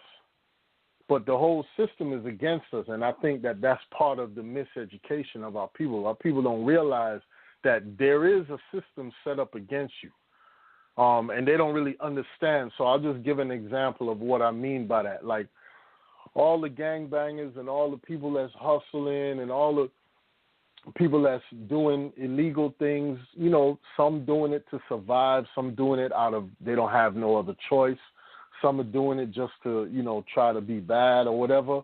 Listen, there's a way that you can turn that around to something positive. Here's the problem that I have. You got all these people that's selling drugs, doing whatever you're doing, gangbanging, whatever, but you still don't realize you working for somebody. You working for the cartel. Okay, the cartel, you selling their drugs. Just follow the money. You selling drugs for the cartel. And there's no way out of that. Okay, either jail, you go to jail, you're going to be working for the prison industrial complex. That's who you're going to be working for as a slave. If y'all ever seen the documentary 13th, it tells you about the 13th Amendment, how they criminalized us and put us in jail, and actually that was legal slavery. That is still on the books, and it's in the 13th Amendment. So, why not all this money that you're making and you saying you getting paid and you doing that? Here's the problem, the mindset where we can't get together and say, you know what, we're going to take this profit from what we're doing. We know it's wrong what we're doing, but we're going to take this profit that we're making and we're going to actually go ahead and open up a legit business. We're going to actually do something. How about we just buy back this whole hood? How about we buy the hood that we shooting up and going to war over and the corners that we going on to war over? How about we go down to the courthouse and buy these properties and own the block? one by one house at a time. So that's just one example that I'm trying to give, that there's ways that if our people would just listen to wisdom and apply wisdom, there's ways to, better the situation that we're in. And but it's a mindset, man. Like in Hosea, it says, "My people are destroyed for lack of knowledge," and because they reject knowledge, then the Most High reject them, and that's sad. That it's unfortunate, but that's how it is. And sometimes you might try to go back to the hood and reach out to people, and those people are dead. A lot of them in jail. And the ones who are there left surviving, their life is already destroyed, or it could be where they moved on with their life and moved on to better things. But it first starts with the mindset. That's the thing. The mindset has to change. And for me personally, being an Israelite and following that Bible, I realize that that's a path to a righteous mindset. And that path works for me. And I'm sure it works for many others too. But we got to change the mindset of our people, man. Talking about man up. Yeah, let's man up and all the brothers that don't pay their child support. Man up. Pay your child support. Because that child is your future. That child is going to represent you when that male or female child becomes an adult. How about you, instead of going to hustle, listen, you know what? I'm going to go ahead and man up, and I'm going to go to school and get me a skill. Or I'm going to go to school and get me a degree. Or there's nothing wrong with that, Or I'm going to go ahead and just work a job, man, and do what I got to do.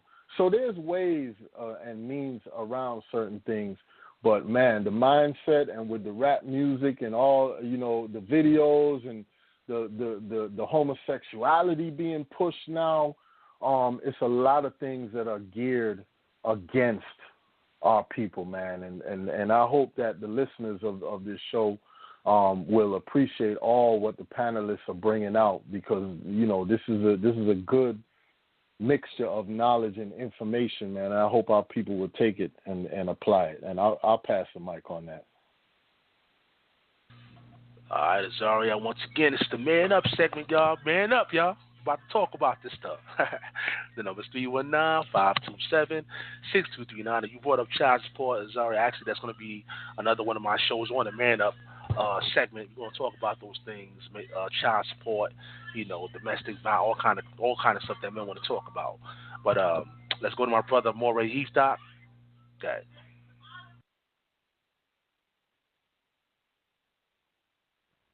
King Shalom. Sorry about that.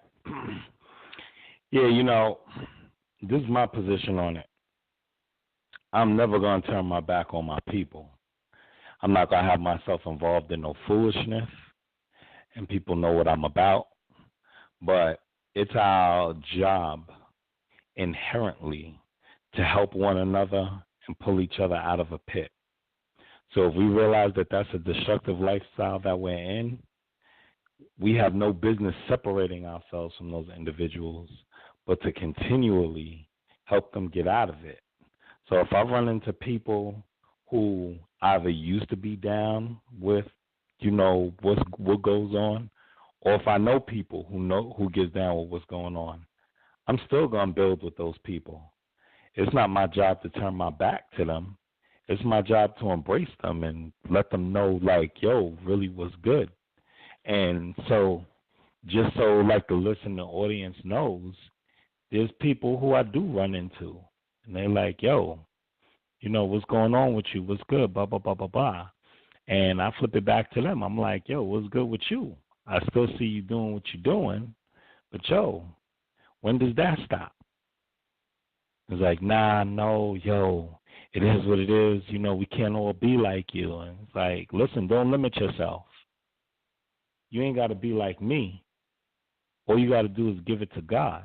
It's easy to keep doing what you're doing, but, when does the destructive behavior stop? And that's not just for, people hustling in the streets. It's, you got sisters that turn to prostitution, that don't know no other way of life, who's being pimped out, who's afraid to get off those streets. We got to speak to them, too. And so, brothers that's out there that's selling drugs or that's in gangs, and they're like, yo, listen, I don't know no way out. And, at this point in my life, I can't go get a legit 9 to 5. So what you asking me to do, I can't do. And, you tell people a lot of times, you're like, listen, if you tell yourself you can't do it, then you'll never be able to do it. You just have to find a way, and God makes a way for all of us. But as far as turning our back to them, this is what I want to say. Would you turn your back on your child if that's what they was doing? Some people might say, yeah. Like, yo, you selling drugs? Get out my house. People been kicked out before. Yo, you dealing with this gang, I can't have people coming to my door shooting up the door.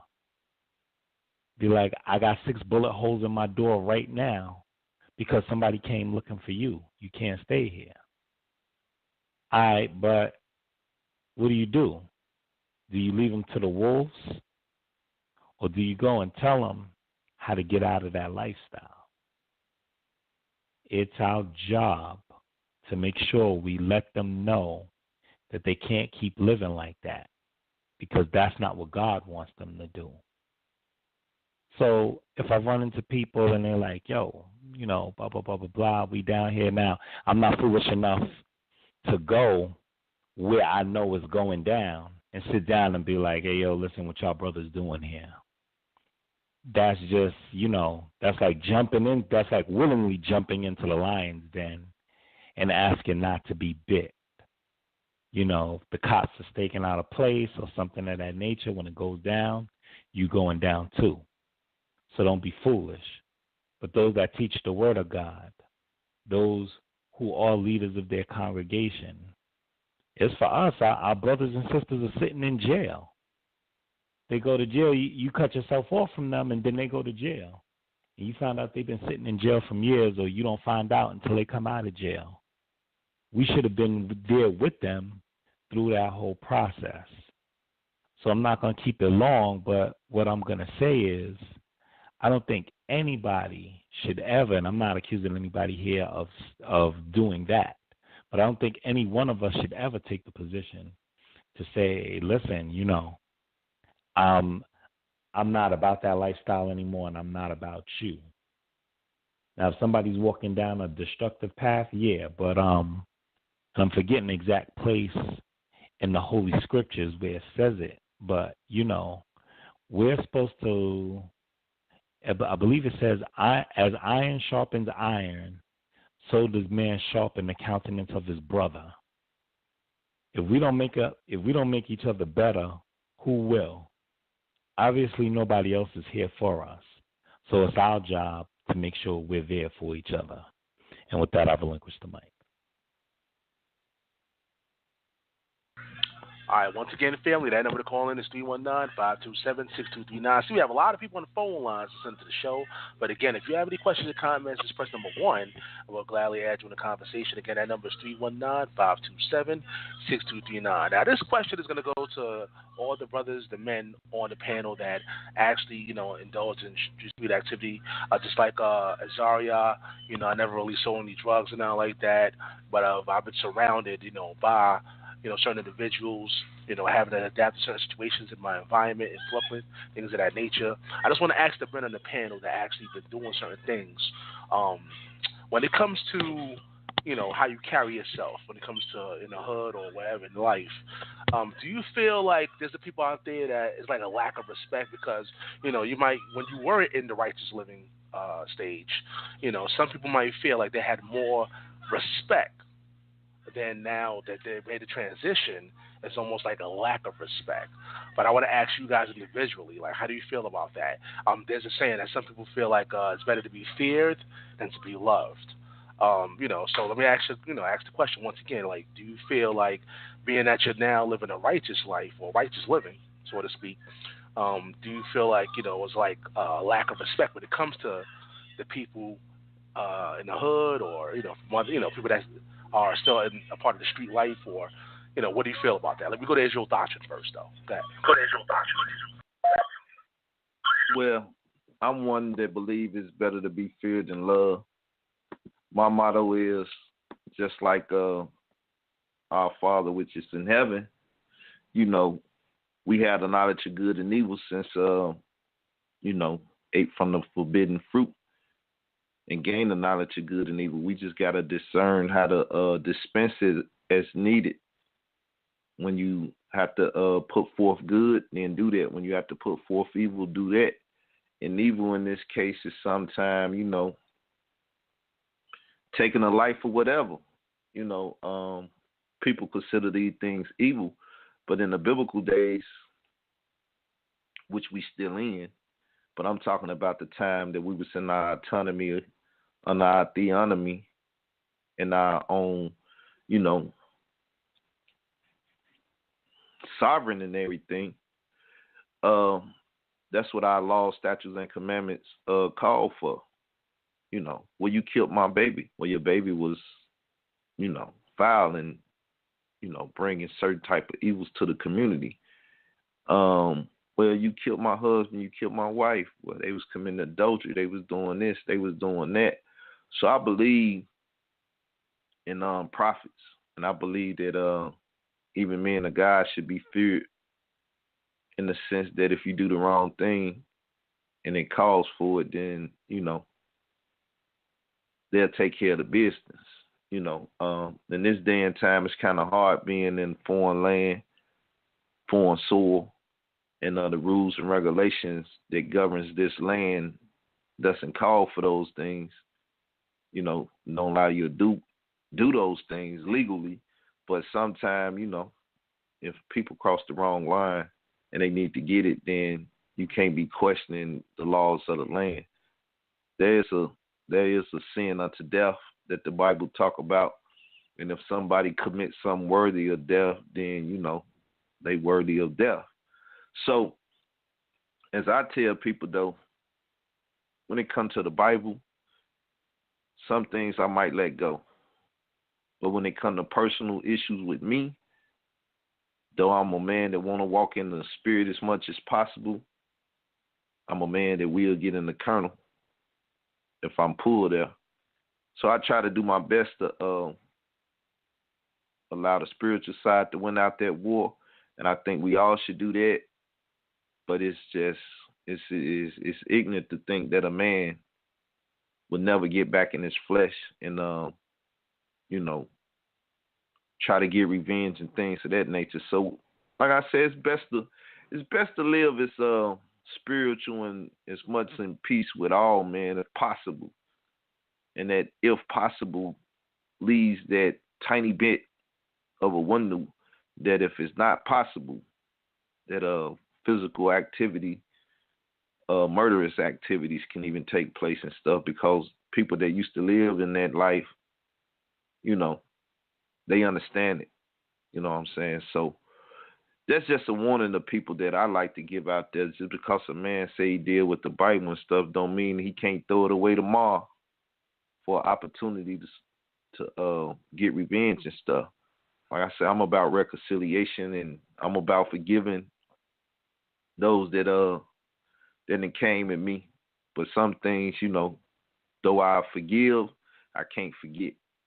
And I think that's gonna be almost the Achilles heels for everybody. We can forgive, but it's hard to forget certain things when people do certain things. You know what I'm saying? Especially if it was worthy unto death and you gave them their life. You know what I'm saying? Because at the time they committed sin or atrocity towards you worthy of death, that's you holding their life in your hand, and you can give it back to them or you can take it. So, like I said, it's a thin line for me. It's a thin line between being righteous and carnal when certain things go down, and I believe we all can relate to that. And anybody that said they can't, you know what I'm saying? It is what it is. I ain't perfect. I try to be perfect, but if I said I was perfect, I'd be a lie. But having a perfect heart towards God, that's a whole nother conversation. But as long as we're in this flesh, it has the opportunity to take over, and you give it the opportunity, it will happen. So, All right, that's real talk, no doubt. Let's go to Mikael. Got Yeah, well, could you format the question for me again? Yeah, the question is, you know how we say in the hood, you think people sleeping on you now, being that you're more righteous and you live in a righteous lifestyle. Because some people when they were living in the street, that street life, they feel like they were more respected or people feared them. And like I said earlier, there's a saying that it's better to be feared. It's more better to be feared than to be loved. What's your perspective? Oh, okay, I got you. Well, no, I don't really have that problem. I'm not a cat that think I'm a super hellified Jake. That's all us Israelites on here is familiar with that term, Jake. That's a term Israelites use. Um, no, because to be quite honest with you, it's not about what you say about yourself. It's not about what titles or flattering titles or whatever you put on yourself. It's not about a reputation that you claim. It's about one that you have already. And I think I found more of my earlier career in this walk trying to clean up my old image. And my old image was very far from passing. I wouldn't say I was a high head, but if we was gonna do something, I was gonna react. Put it like that. I wasn't gonna sneak, nothing like that. I was gonna react. So I think a lot of people that know me, or who may be younger, so they may have just heard stories but wasn't around to whisper, to witness certain things.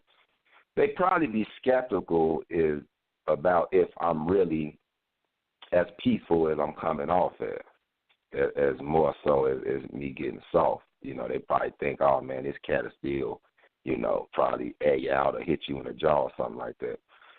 No, so what my thing is basically I have to go with I'll use two precepts, and these are exactly this is exactly what I take to mind when I'm in certain situations like that.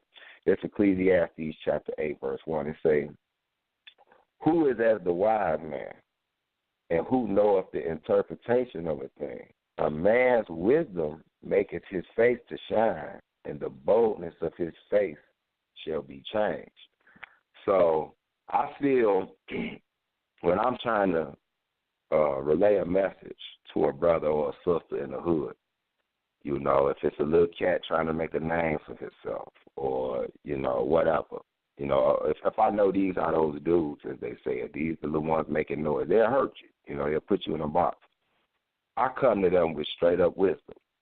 And, of course, my foundation is the scriptures, but I can never, ever be naive and act as though my street reputation does not, it precedes me. I mean, it's out there. It's right there. So when I talk to a brother that may know who I am, or maybe he don't, he's just looking at me and, you could kind of just, they try to size you up or something like that. I come to them like I'm coming in the street. I'm going to talk to them like I'm going to meet them where they at. They from the street, I'm going to talk to them from the street because I understand it. And when you just be yourself and don't put on up a facade, it usually breaks the ice pretty good to a point where a cat not going to try to test you. I haven't really had it happen. Now, I know it's always a possibility, but I think those things normally occur when you get beside yourself, meaning you start getting a little bit too much in yourself, and then you lose the fact that you are under the protection of the Most High. Like I said, anybody can get it. That includes me. So when I go to kick some knowledge to some brothers, man, or intervene in a situation, yeah, I come bold, like that scripture say. I come real bold with it, but I'm hoping that wisdom will make my face shine, meaning those cats, if you use it as a symbolic speech, it would mean like those cats see you when they see something else. Like, man, there's something different about this cat. Yeah, he's from the hood or whatever, but there's something different about him. So your imagery looks different to them.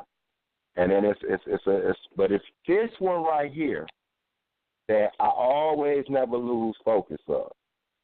I mean, as bold as I can be because I'm going into, like one of the brothers said earlier, a lion's den or a wolf pack. You got to always keep this in mind. And this even dealing with the other nations, but we talking about our own people right now. It's Jeremiah chapter 29. And, I think if more of us focused on this, because it's a way you can scream out and point out the injustices of us. You can point out the wrongs and the wicked and the evil without kicking something off. And so in Jeremiah chapter 29, this is exactly what it says. Now, this is what you would call like a dual prophecy. It happened to the Israelites in history, and this same thing follows them around to keep happening to them even to this day.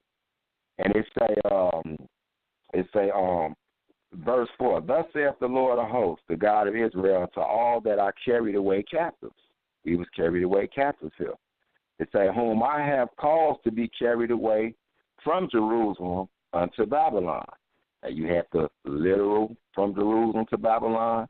You have the figuratively from our homeland via West Africa into a Babylonian system, however you want to look at it. But let's just look at the similarities with these timelines, right? It say, verse 5, build ye houses and dwell in them and plant gardens and eat the fruit of them. So the Most High want us to live comfortably. Even though we in this jam due to the sins of our forefathers, he still don't want us out here just off our square. So we got to build us a home, you know what I'm saying, get us a nice place, a foundation, and he want us to, produce, take care of ourselves and all these things, right? But this is the key. Verse 6, take ye wives and begat sons and daughters, and take wives for your sons and give your daughters to husbands. So we supposed to promote repopulation. We supposed to promote man, woman, and I'm going to say that bold like that, like the brother brought up earlier, the homosexual thing, the pedophile thing, the rape thing, the murder thing, all these things should be just physically opposed to us. And it says, take ye wives for sons and give your daughters to husbands, that they may bear sons and daughters, that ye may be increased there and not diminished. Why do the Most High tell us this? Because we all know. We hear about it all the time. They putting stuff in the water to mess with the male sperm. They putting estrogen in this. They doing this to the females to mess up their wombs. Then you got cats running around in the closet, going to the joint, having sex with men, and they come home to their woman. She don't know about it. Or they walking around here looking like thugs and killers with teardrops on their face, but they really booty bandits behind closed doors, and then they go home, and then they sleep with their woman like heterosexual people sleep together. And now the anal bacteria that's in his penis head goes into this woman's vagina, and before you know it, 6 to 8 months later, she got HPV, human papillomavirus. Guess what? 6 to 8 months later, it sets up cervical cancer. Now you killing our women because you want to be a sneak freak. So I'm going to continue with the last part. It says, verse 7, and seek the peace of the city, whether I have caused you to be carried away captives, and pray unto the Lord for it. For in peace thereof shall ye have peace. So the Most High just promised me, if I'm a servant of the Most High, and I'm going out here to do what I feel is a part of my preaching or my ministry, and that is to speak to these brothers and sisters, that I come in peace and that I pray for peace. And that's where the Lord going to find me, in peace. 99.99% of the time, this is what I really believe, and this is how it's worked for me thus far. So I take it exactly that way. So, no, I'm not worried about anybody thinking that I got soft. Like I said, they might look at me with an eye of skepticism to see if they know me from the past, am I really changed? But then when you have the younger generation, the good thing about the younger generation is that they don't really know you. So they just see a legit brother that been through some stuff, and he trying to get them out of jam. So, no, I don't really have that problem, brother. All right, let's go to Dwayne. Dwayne Vaughn. Yeah, Dwayne Vaughn got it. I would say that particular thing what you asking would only be relevant if an individual was known to be a killer, a gangster like that on the street. You know what I'm saying? But I don't have that problem per se because dudes gonna respect you for what you own. I guess the prevailing stereotype is that people deal with the word or live righteously, that they cowards or weak or something of that sort. But it's really just carrying yourself as a man. If you're a man, then you're gonna get respect as a man. I don't care what avenue of life that you move in. I think a lot of the reasons why some people disrespect people in certain fashions is because they don't respect them as a man for whatever reason. But yeah, I mean it's not really that big of a deal. I mean, truth be told, if dudes are real, they're gonna actually respect you more for turning away from a destructive situation.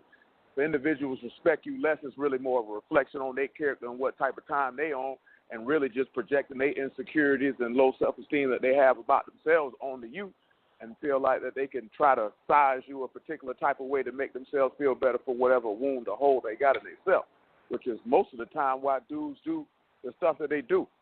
It's really just projections that they got in their own self that they're trying to push off on the other people instead of actually dealing with them head on and facing them and handling them and, you know what I'm saying, taking responsibility for themselves and trying to fix themselves. You know, some people like being the victim, let it play that role to get the attention that they're looking for. You know what I'm saying? But no, I don't have that problem. I don't think too many dudes have that problem if you're a real person. You know what I'm saying? If you fake and you flaw and you're a flodger and people see you as a phony, then of course they're not going to respect you. And I wouldn't either, to be honest with you. All right. Once again, it's the Man Up segment. That number is 319-527-6239. I believe we lost Moray Yeefdoc, but, we appreciate the input that he put, towards the show. But we're going to get into the other portion of this title, Can Men Forgive Our Enemies? Can men forgive our enemies? When we was in the streets, who some of our enemies were. Some of the brothers amongst ourselves in the hood. Things of that nature, where I watch our back, things of that nature. But again, now that we trying to live this righteous lifestyle, who is the enemy? You know what I'm saying? Let's go to BA. We'll go to BA. Hold up. Yeah, there you go. Got BA. Yeah. All right. The question is, are you asking us as righteous men, or trying to be righteous in the Most High? Should we forgive, or are you asking men overall? This men overall. I will say this. Before we're able, when it comes to forgiveness, it comes with having love. And I'm going to speak from a personal experience. I've been on the internet on and off the last couple of years dealing with other Israelite brothers and other brothers of Christendom. And I tend to notice, and I'm not going to call any names, and I'm just speaking from a personal perspective, but and I've dealt with various individuals. And personally, what I've experienced is that a lot of individuals, not even on the internet, just in my surroundings out here in California, it is very common that a lot of our people don't have a love for each other. Or we can go just all people. When there's a lack of love, you're going to see that a lot of people are not going to forgive. It's going to be common. So we have to understand what love is. Once we have love inside ourselves as individuals or people or collective, then we're willing to change. Because in order to forgive everybody or to forgive those who trespass against us, we have to be willing. We have to change. We have to get rid of those old ways, like it says in Deuteronomy chapter 10. I spoke about Moses. He said to change your heart, change your ways, and we have to be willing to change our ways. Once we change our ways, it'll make it easier for us to forgive, because forgiving is part of the spirit of the Most High, and we can read that not only just in the Torah, we can read that in the law, and we can read that in the Gospels. So to forgive is powerful. Once you are willing to forgive, then you can heal. And yesterday I was listening to the sisters on the Under the Palm. That was a powerful, powerful message yesterday. And I tend to notice that, especially in Israel, we don't normally hear the view of a righteous woman. And if we're going to move on as a nation, we have to allow our righteous women to speak. We have to allow them, because once we let our righteous women speak, we are getting the other perspective of the Most High. What I mean by that, for those who may have understanding, and for those that don't, I understand the Most High to have spiritual principles. He has the masculine and the feminine. So when we are secluding or when we're subjecting our sisters to being quiet and don't say nothing, we're only getting a part of the Most High. We're preventing the rest of His image to be revealed. So when we do that, when we're preventing the Most High from not being revealed, we have communication issues because both men and women were created in His image. So when we always, as men, are always on the front line and always swinging the sword without the sisters, you're only going to go so far. You won't grow. But when you're doing it with the sisters, the Most High is revealed. You can be much more productive as a people. And this is written in the law and the prophets, and it's written in the Gospels and the Apostles. So I would say if we have attendance, if we allow the Most High to impose His will upon us, that's what it means to be meek. We can read that in Numbers where it says that Moses was the meekest on the earth. And we can also read what Christ said, the meek shall inherit the earth. So and to be meek doesn't mean to be a doormat. To be meek means to stand for justice. To be meek means to allow the Most High to impose His will upon you, like we have Moses and we have Christ. So the thing is that if we continue and we allow the Most High to impose His will upon us, it'll be easier for us to forgive and to let go of the grudges. And I can personally say for myself, I used to have a problem with forgiving because I always felt that I was a good person. I always did things to help people out. And then when people came against me, I used to hold grudges real bad. And I had to learn that forgiving is the best way to move on. Because if you keep holding grudges, it's going to kill you inside. And the Most High said it Himself, well, Christ said it Himself, rather, in Matthew chapter 18. He said, if you don't forgive, how you expect the Most High to forgive you? So we have to forgive. If we're going to be men of God, if we're going to call ourselves by the name of Israel or by the name of Christ, we have to understand this one thing. Forgiving is a must. It's mandatory for righteous men of the Most High to forgive. Because if you don't forgive, then everything's in vain. And I don't know all the brothers on here personally, but I will say this to everybody. I'll look up and see who's all on here later.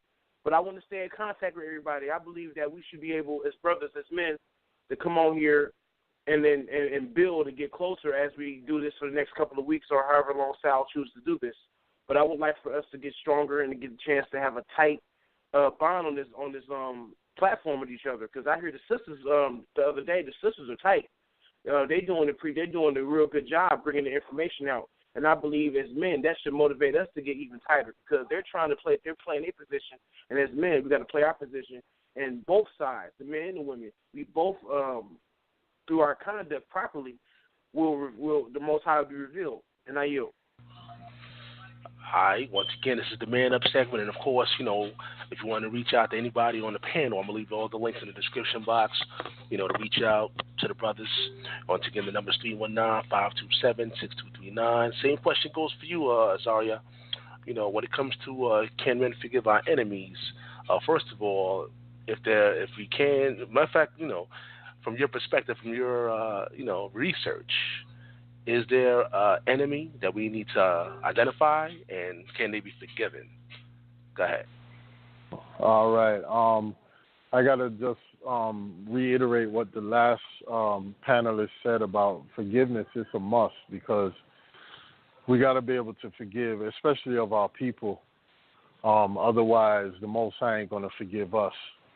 The enemy, the problem is, the enemy is anything that takes us away from the righteousness of the Most High. I'll put it that way.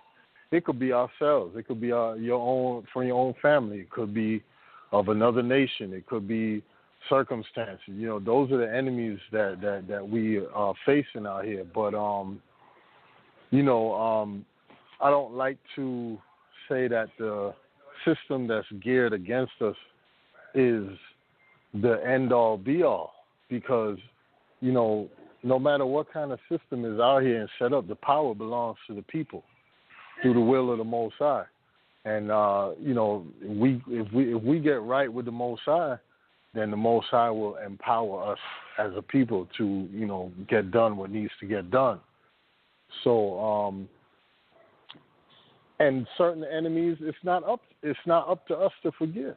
That's what we got to realize too. Is there's certain enemies, there's certain nations in the Bible where the Most High said there is no forgiveness for them. So it ain't up to us. The thing is that I'm going to bring back again is that we can place blame and look at the enemy and say, yeah, it was because of this, why, that made me do this circumstance caused me to do this. But again, it all comes right back to you as an individual, as a man, as a woman. And it comes back to you and your family and your household.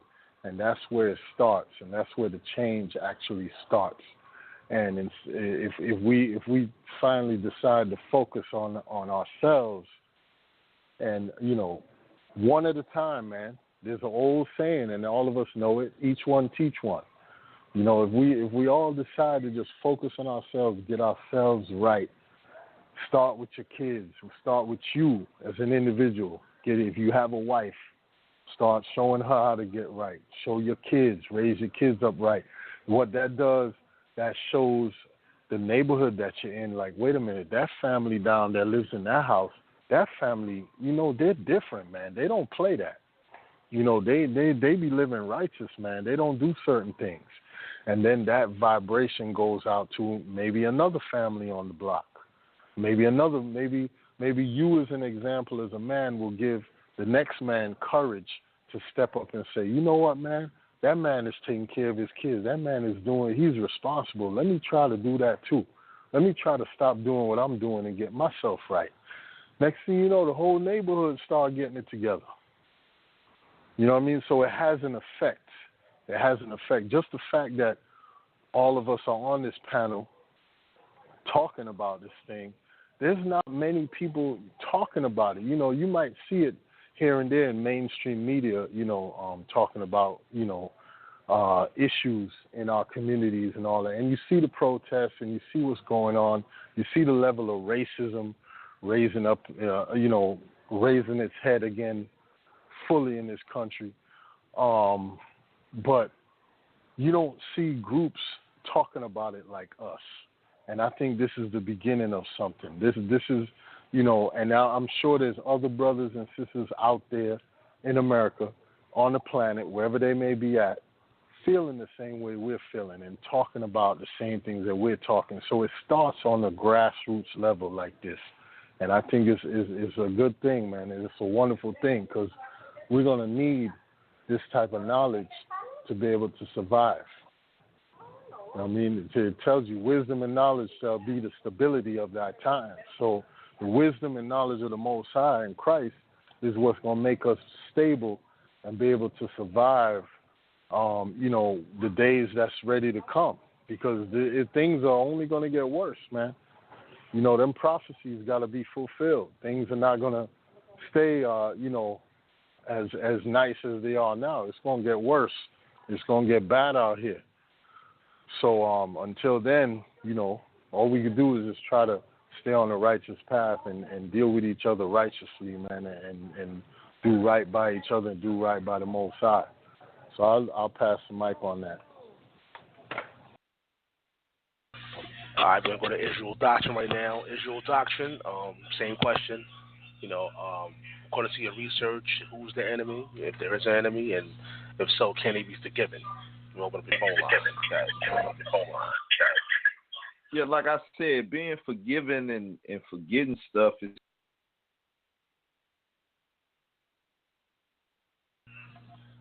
Israel Doctrine phone line just dropped. Once he calls back in, we're going to bring him back in. Once again, that number to call in is 319-527-6239. I see one person press number one. I'm going to open up your phone line in a few minutes. As a matter of fact, we're winding down. We have like 35 minutes on the air, but we might not even use the whole 35 minutes. This might be the last question, and I might get this last verse from everybody on the panel. But matter of fact, in the meanwhile, let's go to Dwayne Botton. Dwayne Botton, you can answer that question. Go ahead. I mean, I can say it's speaking for me personally. Like, even before the word, I can't say that I had any enemies per se because we wasn't beefing. Because if you got an enemy, that means y'all really going through something. You know what I'm saying? Not just somebody you don't like or particularly care for, or you're offended because they said something. Like, y'all really going through it. I mean, it was never in my nature to hold grudges. If you cross me, okay, I can forgive you for it, then I just know how to deal with you after that. You know what I'm saying? And then that's just how I would talk. Then coming in the word and seeing the word say that, it's no different. I'm going to be honest with you. I done been crossed more in the word than I did when I was in the street. I knew it was dudes in the street that ain't particularly care for me or like me, and that was mainly because I wasn't from a neighborhood and I was getting money around there. You know what I'm saying? I just was different from them, so they just didn't particularly care for me for that reason. But ain't nobody never really do nothing to me, try nothing, did that in a third. But people going to cross you. That's just life. They cross you. It is what it is. I know how to deal with you after that. You know what I'm saying? I'm not going to deal with you in the same capacity that I dealt with you before. Like, it's certain people right now that done crossed me recently, and if I see you, it's all love. You know what I'm saying? I just don't fool with you, though. You know what I'm talking about? That's just as simple as that. I just don't fool with you. You know what I'm talking about? You need something, I got you. It ain't no beef. I'm not going to cuss you out. I'm not going to put my hands on you. I'm not going to disrespect you. I'm not going to talk bad about you in conversation. I just don't fool with you because it can't never go back to that, depending on what it is that you did. You know what I'm saying? This situation I'm referring to, men show themselves to be dishonorable. Therefore, I can't deal with you because you're not an honorable man. So I can't kick it with you like that. You know what I'm saying? You crossed the line that, you know what I'm saying, we can't come back cross that to be in the same capacity that we was before. Truth be told, if you crossed me, you were forgiven before you even did it because it's not as serious to me. You know what I'm saying? You know, some people not like that. You know what I'm talking about? I have to always remember that because my people, she tell me all the time, you know, everybody don't think like you, you know. So I understand everybody don't think like me. That's just how I am. It's possible to forgive people. You have to want to do it. Anything is possible for any man, woman to do in this lifetime. They have to want to do it. If you don't want to forgive people, then you won't forgive people. If you want to forgive people, you will forgive people. And at the end of the day, that's what it comes down to, is self-accountability and responsibility, because there's nothing that an individual can't do. Instead of saying, can we, just say you don't want to. So that's what people just need to go ahead and be real with it. It's not that you can't forgive someone. It's that you don't want to forgive them. Because if you wanted to, you could. All right, once again, this is the Man Up segment on Debate Talk Free Radio, where men come and discuss certain topics that we want to talk about. Again, the number is 319-527-6239. Let me just take this phone call real quick. Let's see. Let's go to 443-815. You're live on air. Hey, South Showtime. This is Brother Mercy. I was gonna say, man, that really and truly, you know, I think about Mark chapter 2 when I think about men having the power to forgive. Can men forgive? You know, it talks about a paralytic, and the person couldn't walk. He was lame. And the people, when they saw that he was lame, they tried to bring him to Yahshua because they knew Yahshua could heal. And Yahshua said to the lame man, your sins have been forgiven. So, see, the people bringing this man for healing, and just to let you know about the lame, why men didn't forgive the lame, because if you was lame, you couldn't walk, that means you couldn't work. That means you couldn't have an income for your family, which means men probably despised you. You know, if you broke South Showtime, and you ain't on your, you know, on your square, you so to speak, you know what I'm saying, and you broke, men may, you know, if you out there, say like you out there begging or whatever, lame people in those days used to beg, and say you out there begging for crumbs and stuff like that, and men will hate you. And so men may throw a dollar at you, they may throw a coin at you, whatever, blase, or they may not give nothing. Some men don't give nothing to those who are lame and say, oh, he's lame because he's lame. He ain't no real man. If he was real man, he'd be doing what he's supposed to do. He out there lazy, asking for money, so I know he's lazy, he don't want to work and all this, blah, blah, blah. You see what I'm saying? So that's how we look at people who ain't got nothing. So that's unforgiveness, I think. So, and they ain't did nothing to us, right? But but we know their whole situation. And so we know everything happened in their life. So anyway, I wanted to say that. And then he said, yeah, but then there was religious people And they said, well, how could you say this man's sins are forgiven? Only God can forgive. How can you forgive this man's sins? So the whole point is this. You have people even 2,000 years ago that won't forgive people of their sins that ain't done. I know you're talking about the enemies, but we got enemies that we don't even recognize. People that are lame, people that can't do for themselves, and we judge them and don't help them, and we got an unforgiveness in us, because we're like, this person did wrong, and that's why they're in the situation they're in. So I think, to me, can men forgive? Yeah, if men stop judging. I think if we stop judging, we can forgive. But that's all I had to say. I appreciate your call. And like I said, family, we have a lot of people on the phone lines, calling in via Skype, via phone, listening on social media. Y'all got any quick questions or comments? You know that number by now, 319-527-6239. Put it on speed dial so you can call in, for future shows. All you got to do is press speed dial and then press 1. That'll put you in the queue. But we got my brother, Morey Evestock, is back on. Let me open up the phone line for the brother. And let me just pose the question. Like I said earlier, we up to the Can Men Forgive Our Enemies portion of this particular title. And like I asked the brothers, if there is an enemy out there, can you put it out there who it is, and can you forgive our enemies?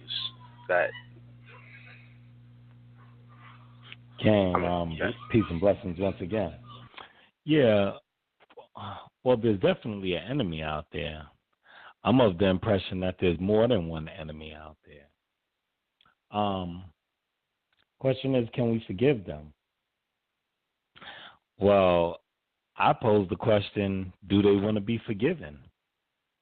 There's things this is the thing about forgiveness. When you want to be forgiven, you apologize for what you do, and your actions show that you are apologetic for what you did. And then there's also the thing where there's sometimes where people do things that they have clearly crossed the line that you can't forgive them. So comes to mind, and it's, the name is evading me. I think the guy's name was Dylan Roof or something like that, who went in the church while the people were having Bible study and shot and killed people. Middle of Bible study. You don't forgive for stuff like that. I understand in the news that, the people said that they forgive him, but, I'm from the Holy Scriptures. We are the people of antiquity, and God said an eye for an eye and a tooth for a tooth. So it's not our place to forgive somebody when they commit heinous crimes like that. So somebody like that is definitely an enemy. But then you'll have people who, if we look at the history of the city of Jericho, when the spies went into the city, they ran into Rahab, the harlot. She was a harlot. That's what they called her. And she hid them. And, she saved their lives. And she said, just please, when you guys come back to destroy the city, save me and my family alive. And they told her, they said, as long as you swear none of our business, they made her swear, they said, as long as you tell none of our business, then, we'll save you and your father's family alive. Just make sure you have this scarlet thread hanging out your window. Well, somebody like that, she kept her word and they kept their word. Somebody like that, even though she was amongst our enemies, she's not an enemy of ours. So this is what I'm going to say, because I'll lead this into the European white man. As Israelites, we're not racist. However, we do recognize that there are people who are out for our no good amongst the opposite race, especially here in America. So those people who show themselves as enemies, we consider them enemies. And those who show themselves as friends and allies, we consider them friends and allies. But I say that with a cautious tongue. Make sure that you're aware of who your friend is and who your enemy is. And all the other stuff will work itself out. But am I high on forgiving your enemies? No, you shouldn't have to look as an individual. You shouldn't have to go and look and search for somebody who's looking to be forgiven. If the person wants to be forgiven, they should be searching you out and apologizing for their ways and acknowledging their wrong. And so with that, I relinquish the mic. All right. Once again, it's the Man Up segment. Let's go to Mikael. And after that, what I'm going to do, I'm going to get some last words from everybody on the panel. Like I said, we lost Israel Doctrine. This call dropped. But we appreciate the brother for bringing this information. But let's go to Mikael. Okay. Yeah, I like to say that listening to the few responses from the other panelists, our beloved brothers, I come to that basically the sentiments is shared here, because basically what I hear is we have to, when we look at it from a spiritual standpoint, apply it just as being natural men who are carnal most of the time. I mean, that's our whole thing, is to grow out of carnality and react in the flesh as somebody in a world who has not met the Most High in spirit. That's the goal, but you do have to contextualize things. I mean, like, for example, the brother used the example of the guy who went in and shot up the churches, and I understand what he's saying. Like the video that Brother Sal Showtime spoke of in the beginning of this show that he seen was my video on YouTube that's called Can You Forgive Your Enemy? And when I go into that video, I don't know, so a lot of people may have expected me to be talking about our oppressor, which that was not my focus on the video. My focus was on what the Torah or the law say when it talks about, if your enemy ass is broke down on the side, you're supposed to take it back to his house. Well, who was it? That was your neighbor. That was your brother. That was one of your own people. And you know it if you even go to the New Testament in Galatians chapter 4, around verse 16, it says, have I become your enemy because I tell you the truth? And that is very much possible. You can just not be with a particular lifestyle, or you don't agree with something that's going down, and then somebody asks you and they want you, they ask you for your counsel, and they might want you to sugarcoat it because you're a homie, and you say, no, I'm not going to do that, brother. That's wicked. Well, you taking a chance of becoming their enemy off of that statement. So when you read the scriptures, a lot of times your enemy actually was your own people. Due to whatever circumstances that happened, they became your enemy. And that is when you're supposed to rectify something. You got scriptures say don't let the sun go down with a beef against your brother. You got other ones that tell you, we've always been taught pray for your enemy. Well, who is it talking about? When they say those that use you, despise you, they're talking about your people. 9 times out of 10, I'm not saying you shouldn't show some sympathy or empathy for people of another nation, but we're dealing with our community right now. And so when you contextualize things, and scriptures will make more sense when they say pray for your enemy, because ain't no way on earth the Israelites in ancient times, our people, was getting ready to go to war with the Philistines and they prayed for them. No, it was time to kill them. Them was our enemy enemies. You know what I'm saying? You got enemies and then you got enemy enemies. We was into it with the Moabites. It wasn't no pray for them. You know what I'm saying? I know where that I see now. If I'm misinformed on it, I will take correction and edification. But for the most part, when it was time for war, God said kill everything moving, even down to the animals, burn the houses and the grass up. You know what I'm saying? Sometimes save the trees so you can build houses. Sometimes don't cut the tree down. But that's how serious it was when it came to those things. But due to our falling off of our kingdom, you know what I'm saying, the minuscule kingdom that we had as in comparison to the heavenly kingdom that will be on earth in the future, we fell from that. Now we find ourselves in these circumstances, in the captivity of the Gentiles or whatever. And so, when it comes to looking at your brother and dealing with your people, you have to keep this in mind. It says, forgive our trespasses, or that's the New Catholic version. Let me go to the scripture part. Forgive our debts, forgive our debts as we forgive our debtors. Somebody has done something to offend us. We got to forgive them. Unless it's something like it's a immediate reaction, somebody trying to do you some harm or somebody trying to do your family some harm, you do what you got to do as a man. These the men. We the men on here talking. The Most High honor you. You defend your family. It say, it ain't no greater love than he that'll lay down his life for his brother. So it's even more so for your wife and your children. I would kill everything for my family if I got to. I'd die for them. So you have to contextualize the scriptures. You can't just broad brush it, because in the end of the day, we still men. And the Most High say, a man that don't take care of his household is worse than an infidel. This is what the book says. Worse than an infidel. We know how God hate idolatry and all of those type of things. But he said you worse than that if you're not willing to man up, as the title of this show say, and take care of your household. And it's just the way the law of nature works, which I like to give credit to the Most High.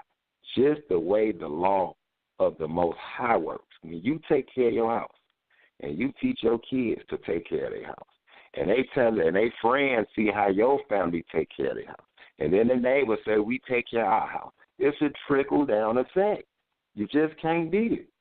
So with that being said, I say, you have to learn to forgive your enemy. You have to learn to love your neighbor. If not, what is we doing this for? With that, I say, shalom, what up? All right, so Israel Doctrine is back. I see you on the line, brother. We're going to bring you in, and after that, we're going to go around the panel and get some last word from everybody. Like I said, I appreciate every single person on the panel. Some of y'all came from work. Some of y'all got to go to work early in the morning. So I appreciate everybody that's, been here and gave their input. But let's go to Israel Doctrine. Hold on. Good. Yeah, what's that question again about forgiveness? Yeah, can we forgive our enemies? If there is an enemy, can you identify who it is and put it out there? And if so, can you forgive them? Good. Yeah, like I said before the phone went off, forgiving someone and forgetting what they doing is two different things, or what they done is two different things. When he tell you to dust your feet off, you don't have to hold a grudge against the people in the house. You don't have to try to go back and burn the house. You ain't got to do things of that nature, but you do got to remember that they rejected them, or they rejected the word or whatever, and you dust your feet and keep it moving. Now, if it ain't the fact that you moving around as they was doing at them times from town to town and doing things like that, if you're a more stable person in a city or town or something, eventually you're going to run into that person again. And so the opportunity to witness again or do things of that nature, I'll always be there. Like I said, I'm a guy about reconciliation. Reconciliation, it's a form of forgiveness, but it's not really forgiveness. It's just reconciling whatever the differences are. But if somebody do some atrocity or do some things of that nature, once again, you can forgive them, because we got to forgive, as people were saying. And I know that the prayer and everything else, you got heap hot coals on people's head, love working no ill towards neighbor, and all these different scriptures that deal with those things. But, I'm one tend not to forget. You know what I'm saying? Forgive. That's easy. You know what I'm saying? I even go back, as I said, try to reconcile with people that is reconcilable with, because some people just unreasonable. You got reasonable people and unreasonable people. So when you can do that and live peaceful with all men, do that.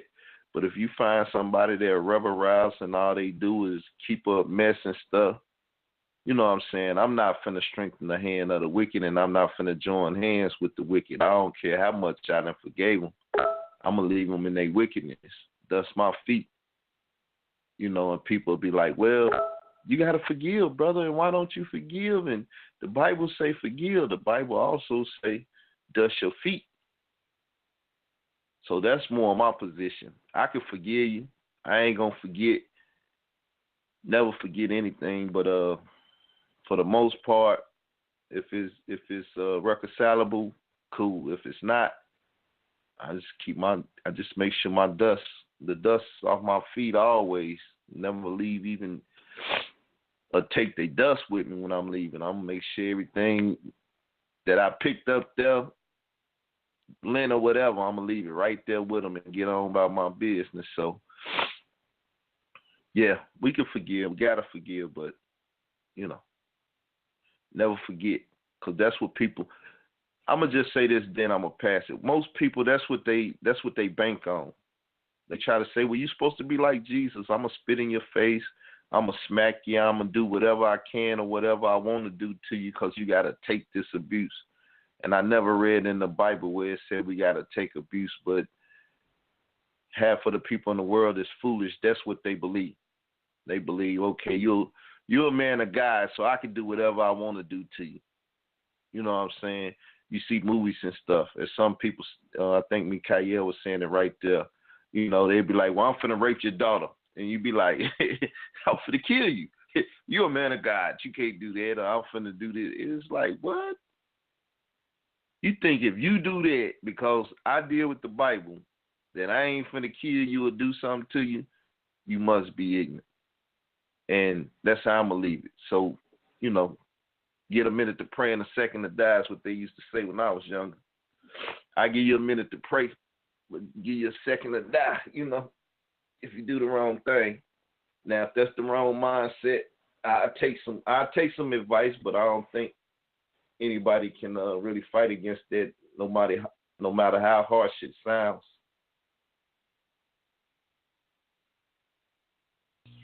All right, no doubt.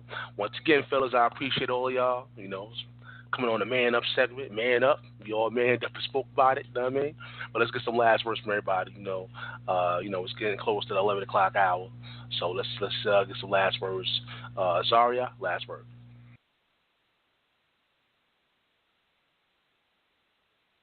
Yeah, it's a good discussion tonight, and I hope that the listening audience can, you know, take all what's been said and build on that, man, and go back to your own individual situation, your own family, build on that, and try to turn around from that street life to a righteous life. It's something that can be done, especially if you believe in the Most High, and you believe in Christ, you believe in His Word. You could do it, and you don't have to necessarily, be all super religious either. It's just a matter of deciding to do right or wrong. And within that, the Bible said, get wisdom, but most of all, get understanding. It's a good thing to understand your enemies and understand what actually is up against you, so you can know how to, combat it. So you know how to, try to fix your situation. You got to have that knowledge. You got to know what is actually against you. You got to know how the system works. You got to know how the legal system works. You got to know how this world is set up, so that you're able to, build on that and move forward, man, and be able to navigate and survive in these last days. And I pray that, more brothers and sisters wake up to the mindset that we have, on this panel, because, I feel like most of us on this panel got the same mindset. I heard the brother say that, and I agree with it. There's a lot of us out here that feel, compassion and got love for our people and want to see our people make it out of this place. I remember the Most High told Ezekiel, when Ezekiel thought that he was all by himself. No, not Ezekiel. I believe it was Elisha. He told Elisha, when Elisha had to run and he thought he was all by himself, he said, I have 7,000 men that have not bowed down the knee to Baal. So, you know, us on this panel, there's many more out there like us. And hopefully, you know, like I said, wisdom and knowledge shall be the stability of that time. You know, take the knowledge and the word of the Most High and apply it. And that's what's going to make us be able to survive out here in this world. And, you know, change from that street life to a righteous life, man. And we got to forgive each other as our own people, man. Our own brothers and sisters, we got to forgive each other. Husbands, forgive your wives, and wives, forgive your husbands, man. We all in the flesh, we make mistakes. We've been far removed from the Most High. You know, like I said, destroyed for lack of knowledge, like the word says in Hosea. So we got to come back to that now. And in order to come back, you got to be able to forgive. You know, forgive the enemies of your own people first. Let's start with that. That's the foundation. All right, I'll pass the mic on that. All right, man. That's Cesaria for the Shut 'em Down crew. We appreciate you. I know you got a debate coming up. You know, Shut 'em Down crew versus Vocab and whoever his opponent's going to be. Still trying to find an opponent. Coming up this Friday for Debate Talk You team debate. Make sure y'all tune in. So we appreciate y'all. Appreciate you. Let's go to Israel Doctrine. Last words.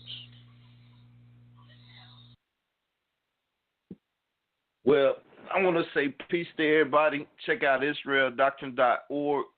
And, man, just know that this walk ain't easy. You know, perfection is in the heart and the mind. You got a perfect heart towards God. You know, then, therefore, you are perfect. This flesh and blood, it'll never be perfect. It's gonna be gotten rid of if anybody observed the feast. A tabernacle, you know, this is temporary dwelling. You know, we want that immortal stuff, that house from heaven. But man, you know, this walk, it ain't easy. And people will test you on your walk, you know. So always be prepared to give people an answer for what's going on. You know what I'm saying? But I just say this, as it say in what's that, 1 John 3, you know, not in words, not in tongue, but in deed. A lot of people give lip service. They lie to God, they lie to themselves and stuff. You know, I just feel honesty is the best policy. And even if I'm feeling foul in my heart about you, if I let you know, honestly, at least you know what it is, you know, and you can't say what you didn't know and understand, you know, and I give you an explanation if need be. Once again, if reconciliation can take place, then cool. If not, that's cool too. I don't hold grudges and stuff. You know what I'm saying? As I say, I just dust my feet of people. I keep them away from me.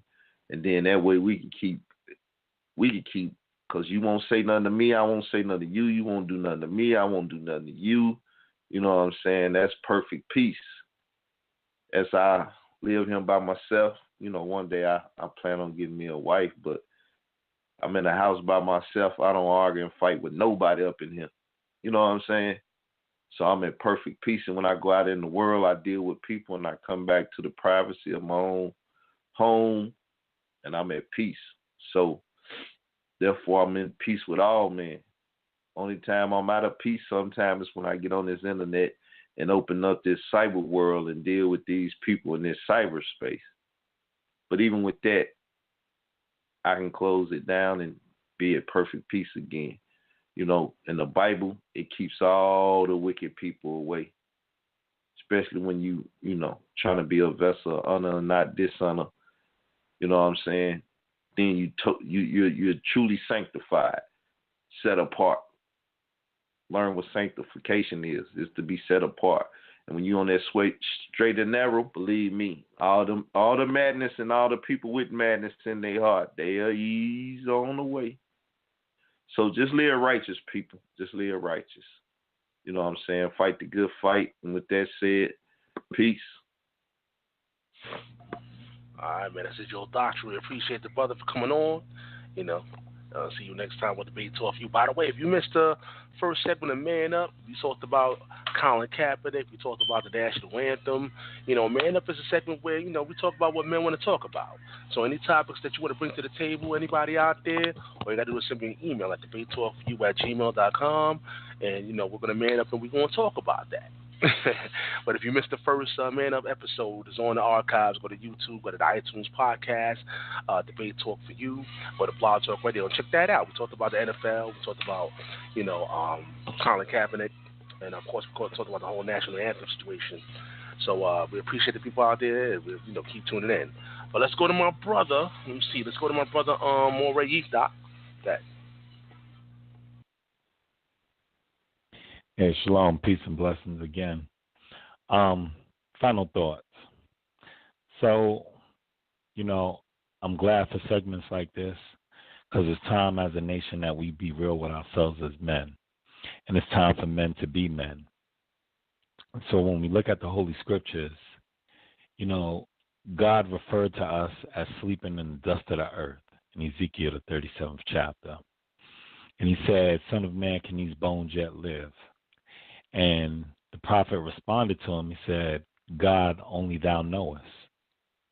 And so I say that because, you know, we're coming from states of living in graves to rise back up prophets and kings that we once were. And in our journey back, you don't just jump back up into high priest status. You don't just jump back up into king status. You don't just jump back up into prophet status. There's steps and stages that you go through. So, you know, there's some times where you might live that street life. There's that time where you might be doing some things that are not righteous and that you're beginning to turn. We're dusting ourselves off. So what I want us to understand is, as men, it's time for us to lead this nation, acknowledge our ways, and not so much focus on forgiving others, but learning to forgive ourselves for the things that we did and understand that that type of life is not for us anymore. And so that as we build and we grow, we understand the things that we've done, but every day is a learning experience. Every day is for us to get better. Every day is for us to understand that not only can we get better, but I can make my brother better. And all the other things will work themselves out because God brings every work into judgment. So we don't have to focus so much on forgiving others. Forgive yourself. Forgive your brother and your sister next to you. Our enemies are our enemies. You open up that book and show me where it says in the Holy Scriptures, go and forgive your enemies. God said those who put their hands on us, he would destroy them. And so a lot of times I say for us is, as we take our steps and our stages, build yourself. Make yourself better. Be the example to those that are around about you. And all the other things will be fine. Because as we become men, it teaches our children about leadership. It teaches our children about who they should be.